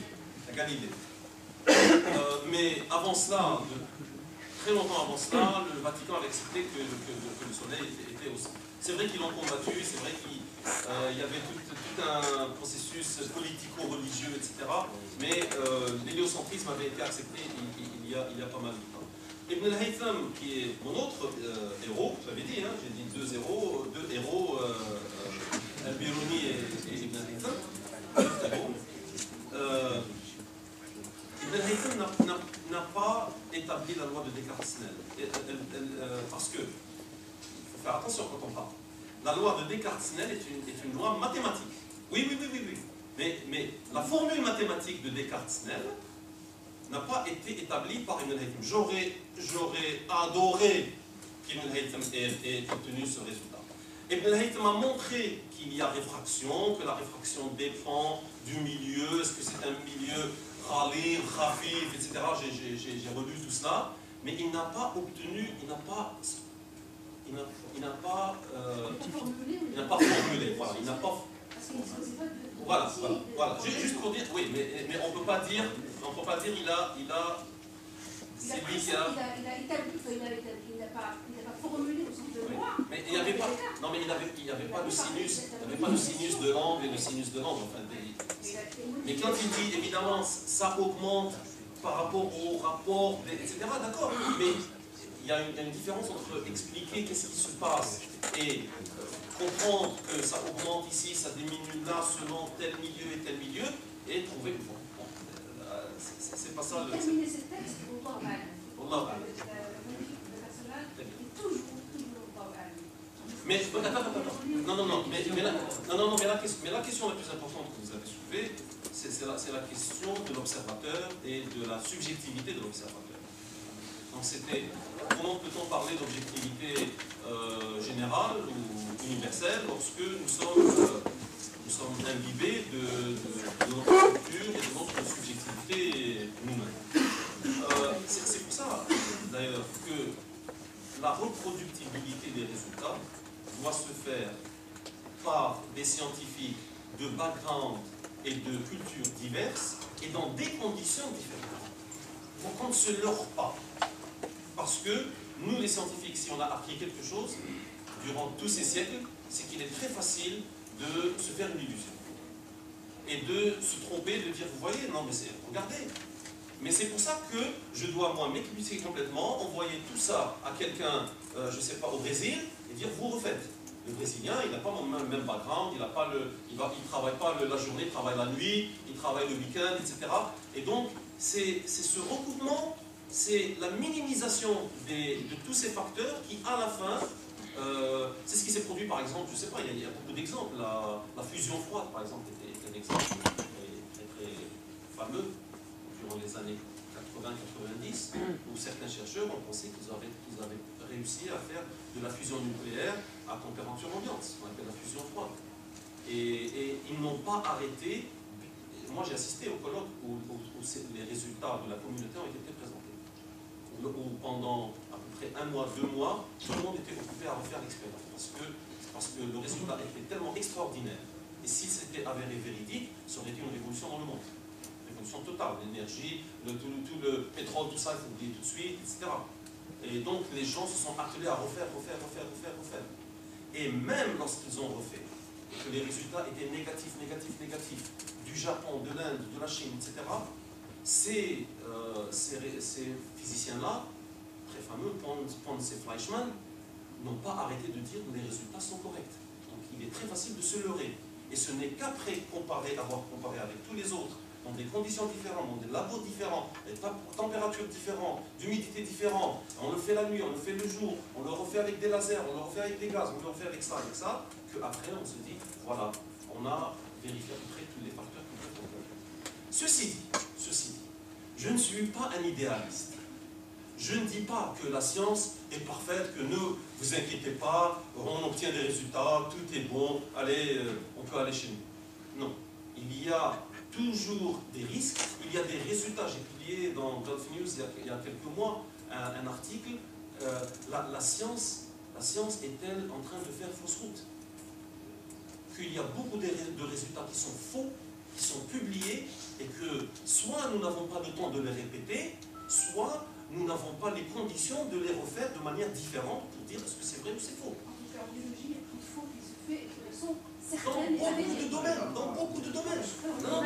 Mais finalement, qui n'a pas été suivi en fait. Pardon? Mais là, finalement, c'est encore une fois, c'est la méthode qui n'a pas été. Oui, c'est pour ça que je dis. Oui, c'est pour ça que je dis. C'est pas que la méthode elle-même n'est pas correcte, c'est que la pratique elle-même ne permet pas de faire tout ça. Mais la science elle-même, la méthode, si on arrive à suivre, le problème c'est que parfois on ne peut pas. Parfois c'est trop difficile, parfois on va un peu trop vite. Mais à long terme, tout ça, ça va se clarifier.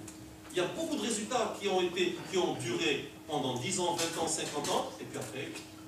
Bon, excusez-moi, je vais essayer de, moi aussi, prendre la parole, poser une question, une petite demande. Ma petite question, après je prendrai les oui.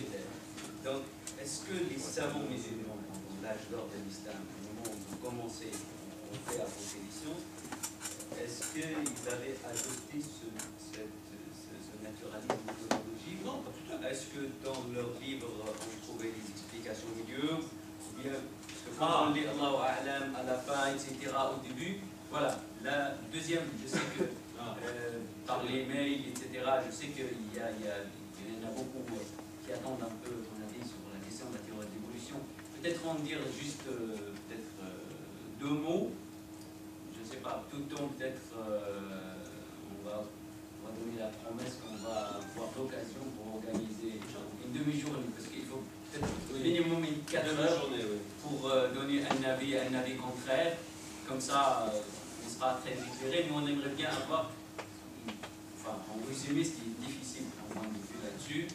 Et après, on prendra les questions. J'ai noté un peu le sens.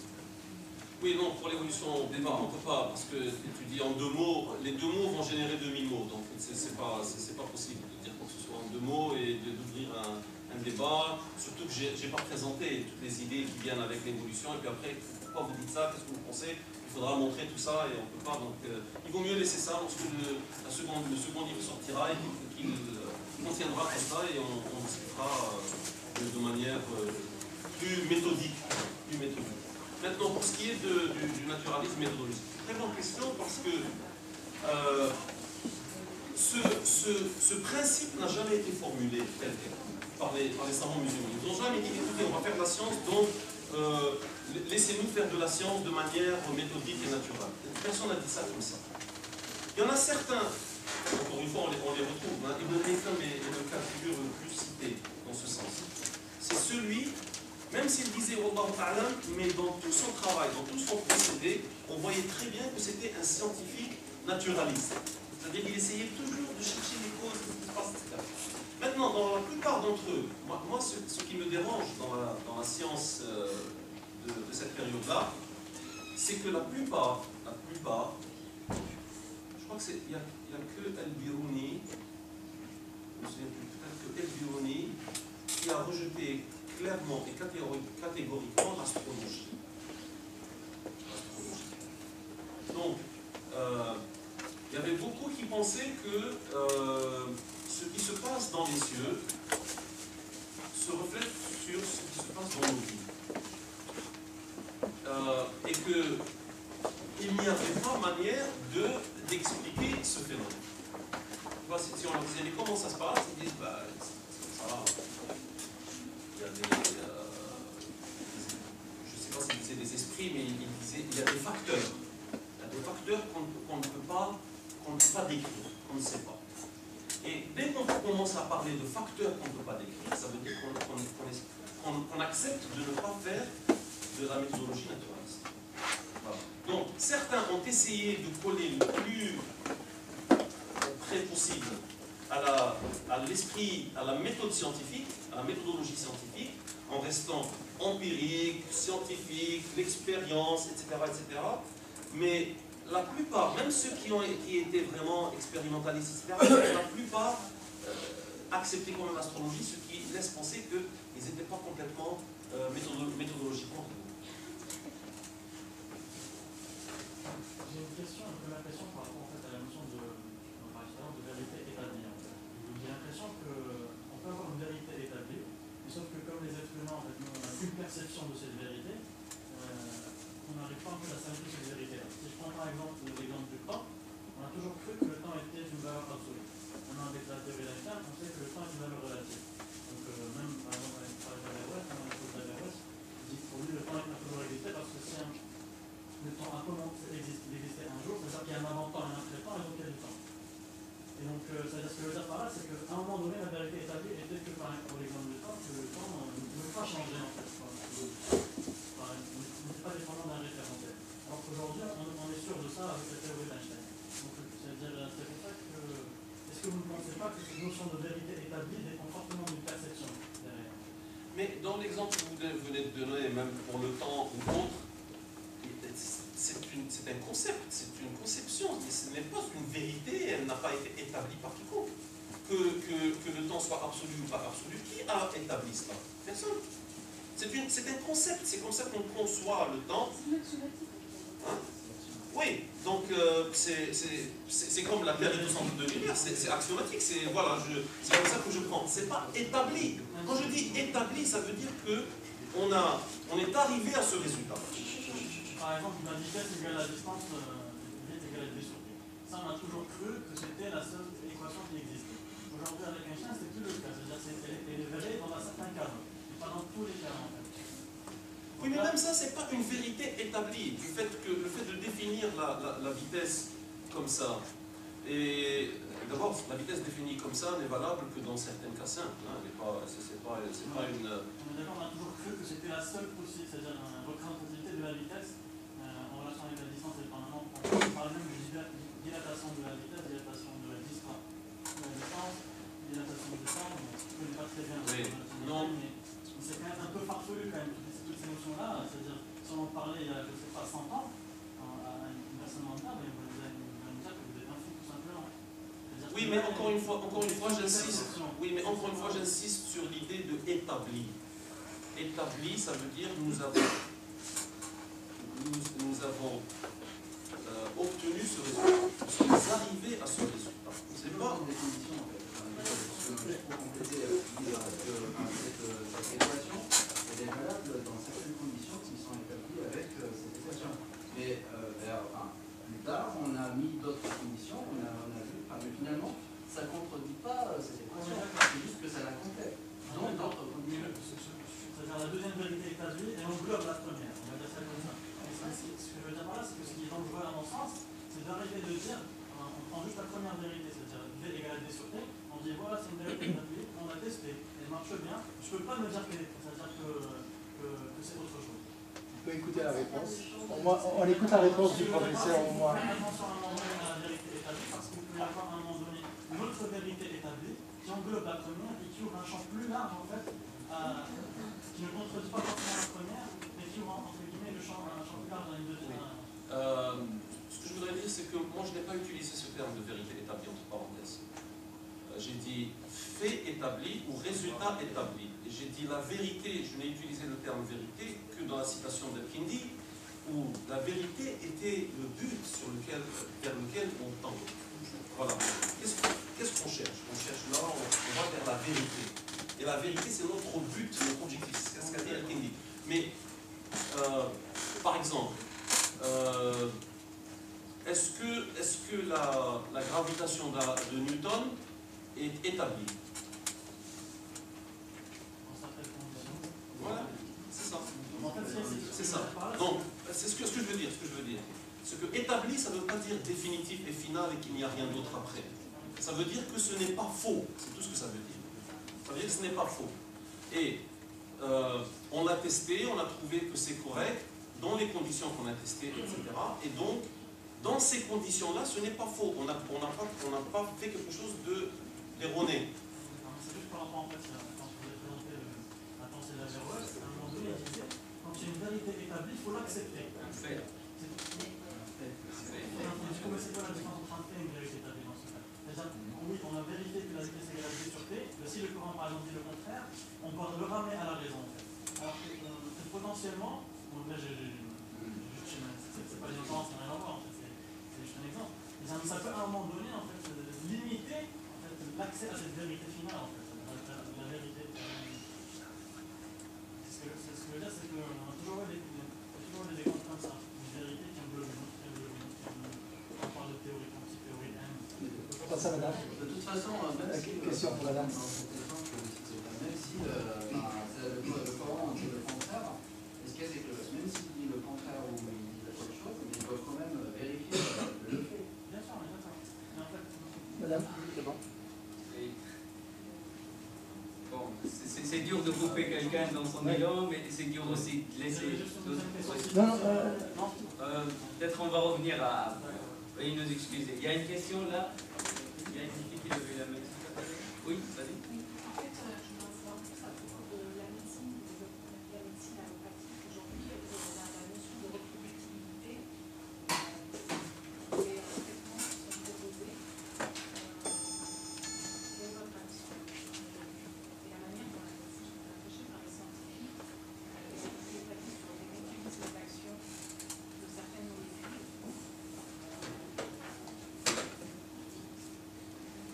On a des faits établis par la médecine d'aujourd'hui. On a des avis qui sont donnés, c'est des consensus.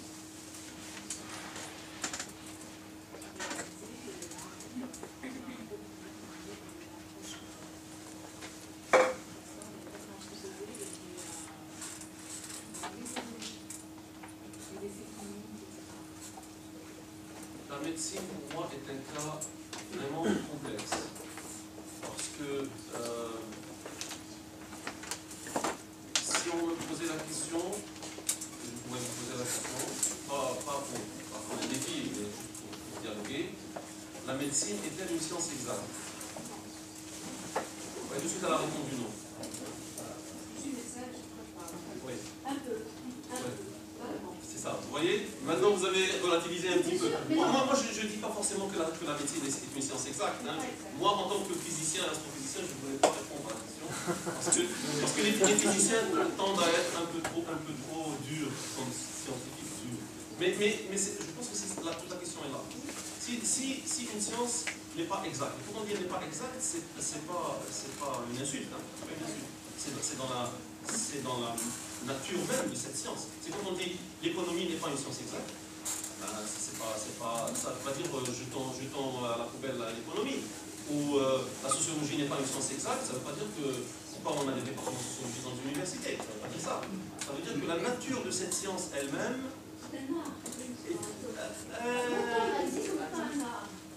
Bon. Mais vous voyez le sens de ma pensée? C'est-à-dire que si une science est par définition non exacte, donc il est difficile de dire, de parler de choses établies. Alors peut-être que je vais essayer de réduire Oui.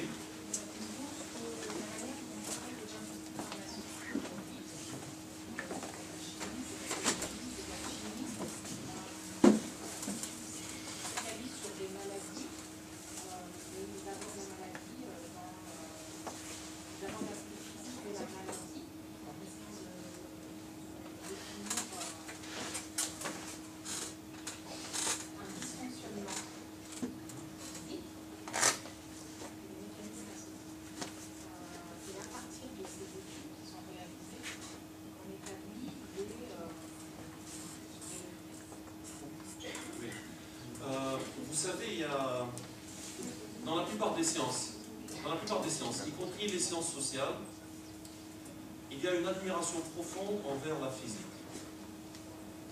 Parce que la physique, la façon dont elle fonctionne, la façon dont elle a progressé, etc. Aujourd'hui, on discute du temps 10 puissance moins 43 secondes après le temps.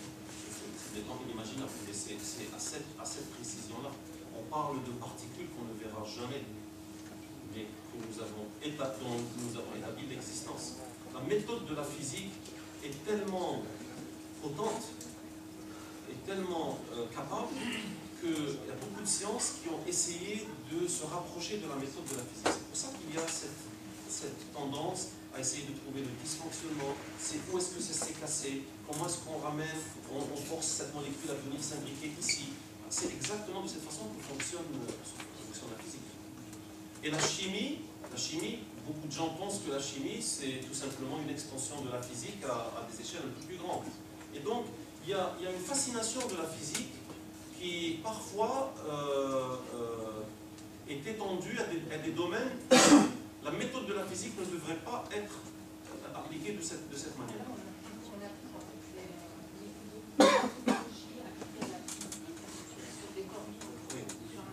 Non, je comprends. Le corps humain est complexe. Ça c'est pas moi qui vais vous l'apprendre. Le corps humain est très complexe. Et parce qu'il est très complexe, et qu'il y a une interaction, nous le savons tous, il y a une interaction entre l'esprit et le corps, et le physique. Hein, c'est l'esprit, c'est l'effet placebo, etc. Il y a beaucoup de ces genres d'interactions. Il est très difficile de formuler une théorie de médecine, une théorie des processus physiologiques. C'est pour ça que c'est très difficile. C'est pour ça que l'économie aussi est une science non exacte, parce que en même temps, il y a des données exactes, précises, l'inflation, le GNP, le GDP, etc., mais en même temps, on est en train de traiter avec des humains, et avec des masses d'humains, avec pas seulement un corps, mais beaucoup de monde, et qui peuvent se comporter de manière différente. C'est pour ça que c'est pas que les données ne sont pas fiables ou ne sont pas correctes, c'est pas que les molécules que vous utilisez en médecine ne sont pas véridiques, mais c'est que les interactions sont tellement multiples et complexes que ça... Voilà, c'est le déterminisme qui s'écroule. Voilà. Excusez-moi, on prend juste 4 dernières questions. Celle derrière, il y a quelqu'un derrière vous, le 3e et le 4e ici. Et on est obligé de... Parce qu'il reste aussi une petite séance, voilà, pour ceux qui veulent dédicacer leur livre, on doit leur réserver au moins 10 minutes. Et après, il y a des Une question, on dit que le Coran, c'est en gros contient la beauté de Shakespeare et la précision de Newton. J'ai l'impression que vous n'êtes pas totalement d'accord avec la deuxième partie. Parce que par exemple, quand on entend un verset comme celui qui dit Marajal Bahrayni yataqiyani baynahuma barzakhun la yabriyan, avec toute la précision du mot yabriyan, avec toute la théorie scientifique qui est derrière, on ne peut pas nier le miracle du Coran. Et j'ai l'impression, c'est-à-dire qu'on va faire l'inverse de ce que faisaient les gens avant. Vous êtes en train de faire une scission totale pour ne plus donner c'est-à-dire cette capacité au Coran. On sait que le monde arabo-musulman aujourd'hui fait très peu, il fait 300 millions d'habitants à peu près. Tout le reste du monde parle d'autres langues. Comment on va faire passer ce miracle et ce message coranique à des gens qui ne connaissent pas la langue arabe, sachant qu'il y a un miracle linguistique qui est connu pour certains et qui a quasiment disparu aujourd'hui. Et moi, je pense qu'à travers les miracles scientifiques, aujourd'hui, le Coran contient beaucoup de miracles que j'ai l'impression que vous niez. Si je vous dis par exemple le nombre de lettres de Surat Nuh alayhi salam fait 950 lettres, ce n'est pas un hasard. Si je vous dis par exemple, Allah, quand il parle par exemple de sa justice absolue, en parlant dans un verset, on peut l'assimiler littéralement à la tombe. Dans un autre verset, il nous dit Wala yudlamuna naqira, c'est un autre verset. Et dans un autre, il nous dit Wala yudlamuna fatila. Moi, personnellement, je ne peux pas m'empêcher de penser à la théorie des cordes quand il parle de fatila. C'est arabistes. Donc, j'ai l'impression que vous faites une scission totale. Vous avez donné des exemples caricaturaux, je suis d'accord avec vous, faire calcul de la. Moi, je ne les ai jamais vus. Mais pour beaucoup d'entre eux, sont prouvés, ils sont simples et ils sont issus. Newton était loin d'être précis, hein, juste pour dire. C'est vrai, c'est une expression, mais je pense non, juste pour vous dire que si vous voulez comparer le Coran à la précision de Newton, là, vous êtes même mal parti. Donc voilà, il n'y a pas ce genre de précision. Maintenant, je ne connais aucun linguiste arabophone qui estime que la langue arabe a cette précision scientifique. Je ne connais aucun linguiste. D'accord ? Cette idée de précision de la langue et de l'expression, de ce mot et ce mot sont vraiment tellement différents que celui-là va faire appel à la théorie des cordes. Alors vous trouvez que la vitesse de la lumière est caricaturale, alors que lisez. Vraiment, moi ça m'a pris des jours à essayer d'aller en travers de cette démonstration. C'est des chiffres et des calculs. Hein. S'il y a un truc de précision, attendez, s'il y a des trucs, si vous voulez parler de précision, ben cette vitesse de la lumière, cette déduction de la vitesse de la lumière du Coran, 299, 792,5 km par seconde, et la vitesse et la valeur établie expérimentalement est de 299, 792,46. Ça, c'est quelqu'un qui l'a déduit. Le Coran ne l'a pas dit. Non. C'est des calculs. Je vous dis que si votre critère est un critère de précision, alors cet exemple de la vitesse de la lumière, il triomphe de précision. Mais les termes du Coran n'ont pas cette vocation de cette précision, parce que, comme je vous ai dit, je ne connais pas de linguiste qui parle de précision scientifique de la langue arabe. Et si la langue arabe, qui est une langue qui a été développée par les humains, ce n'est pas une langue qui a été révélée, elle n'est pas descendue comme ça du ciel pour dire voilà, ce mot, vous allez l'utiliser comme ça. Et là, peut-être qu'il y aurait une précision parce que ce serait Dieu qui aurait vraiment mis toutes les règles, mais c'est nous qui avons développé, et ces mots, ils veulent dire ceci, ils ne veulent pas dire cela, et dans notre tradition, et dans l'Arabie, ils voulaient dire par là, la date, et ils ne voulaient pas dire, je ne sais pas, le citron, etc. Et c'est comme ça. Il n'y a pas cette précision. Donc si on enlève ça, on fait quoi avec le Coran en fait aujourd'hui? Pour les musulmans, je parle, parce que peut-être il y a des non-musulmans, on fait quoi avec le Coran? Il n'y a pas de miracle linguistique, pas de miracle scientifique, c'est un livre. Bon, On fait quoi?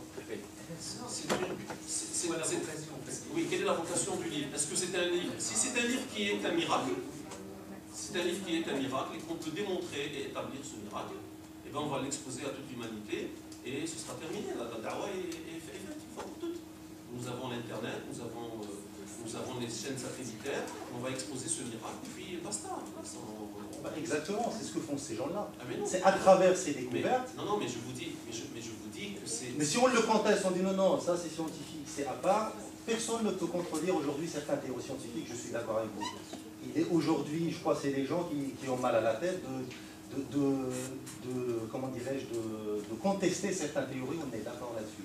Par contre, vous faites exactement ce que font ces gens-là, c'est-à-dire vous contestez, on bloque tout ce qui existe dans le Coran. Et moi je pense, je ne suis pas un connaisseur de ces trucs-là, ni linguiste, ni scientifique, mais comme je vous dis, quand je lis Maraj al-Bahrayn, yaltaqiyan et baynahuma barzakhun la yabghiyan, dit qu'il y a 1400 ans, je ne peux pas m'empêcher de faire ce lien. C'est impossible. Attendez. Et il y a tant d'autres. Si vous me sortez des trucs où les gens calculent le nombre de versets divisés. Je vous donne un autre exemple. Attendez, il faut répondre à un exemple à la fois. Parce qu'il y a tant d'exemples. C'est comme si vous les avez minimisés. Vous avez donné des caricatures, on est d'accord. Il y a tant d'exemples.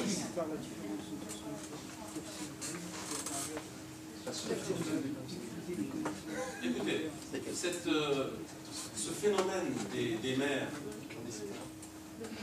s'il vous plaît, ce phénomène des mers qui est décrit dans le Coran, vous savez peut-être pas, mais il était connu des marins et des pêcheurs de toute la région, que ces sources d'eau, comment dire, douces, qui sortaient des côtes sous-marines au Yémen, étaient connues depuis des millénaires.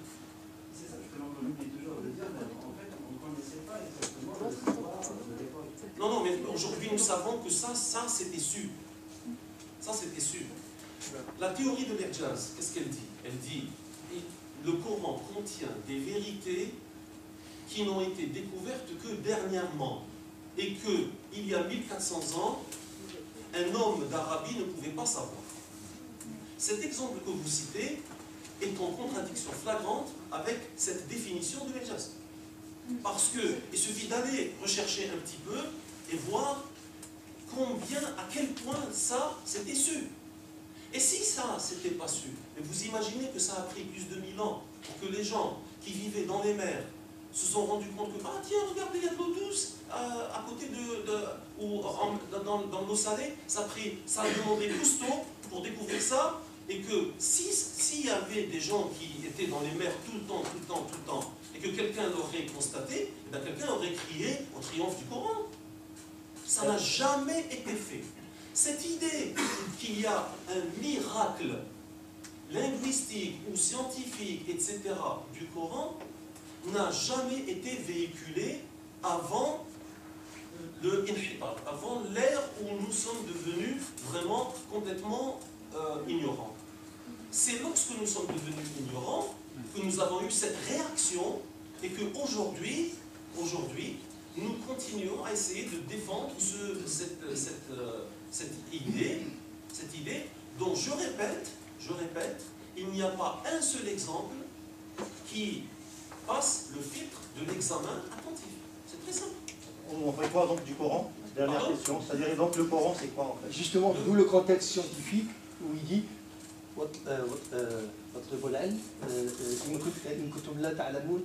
mais ça aussi on n'a pas besoin qu'on nous le dise il y a 1400 ans. Le Coran est un guide. Ils avaient le miracle linguistique. Écoutez, le Coran est un guide pour les humains afin qu'ils trouvent la voie correcte pour connaître Dieu et vivre en harmonie avec Dieu, son prochain et l'environnement. Voilà le Coran. C'est ça le Coran. Le Coran n'a pas vocation scientifique. Le Coran nous incite à regarder, explorer, contempler, etc. pour voir la gloire de Dieu, reconnaître et donc être mené vers Dieu à travers ces signes dans les horizons, en nous-mêmes et dans les cieux. C'est ça. Il ne dit pas, voilà, je vais vous apprendre Newton ou Einstein. C'est pas ça. أسأل أهل الذكر إن كنتم لا تعلمون. Salam alaikum professeur, merci pour cette conférence. Moi j'ai lu votre ouvrage, en anglais et en français. J'aimerais bien plus. J'ai lu votre ouvrage, donc en anglais et en français. Et je pense que je partage à peu près 80 à 90% de votre analyse, surtout pour la question relative au manque de méthodologie et de professionnalisme et de rigueur qui existe dans l'approche scientifique dans le monde arabo-musulman. La science moderne, elle peut se résumer en 3-4 questions. La mécanique quantique, la théorie de la relativité, l'approche de l'univers, la description de l'univers avec le Big Bang, et puis la théorie d'évolution. Sur ces 4-5 questions, je crois que les 3-4 au moins sont facilement démontrées qu'elles sont compatibles avec l'approche théologique. Il y en a une qui pose problème. Ne pensez-vous pas dans l'approche que vous proposez qu'il y a des limites, surtout au niveau de la partie théologique? Vous semblez donner le dernier mot systématiquement aux scientifiques. Vous reprochez aux théologiens, vous ne supportez pas que les théologiens aient leur mot à dire au niveau de la science, c'est normal.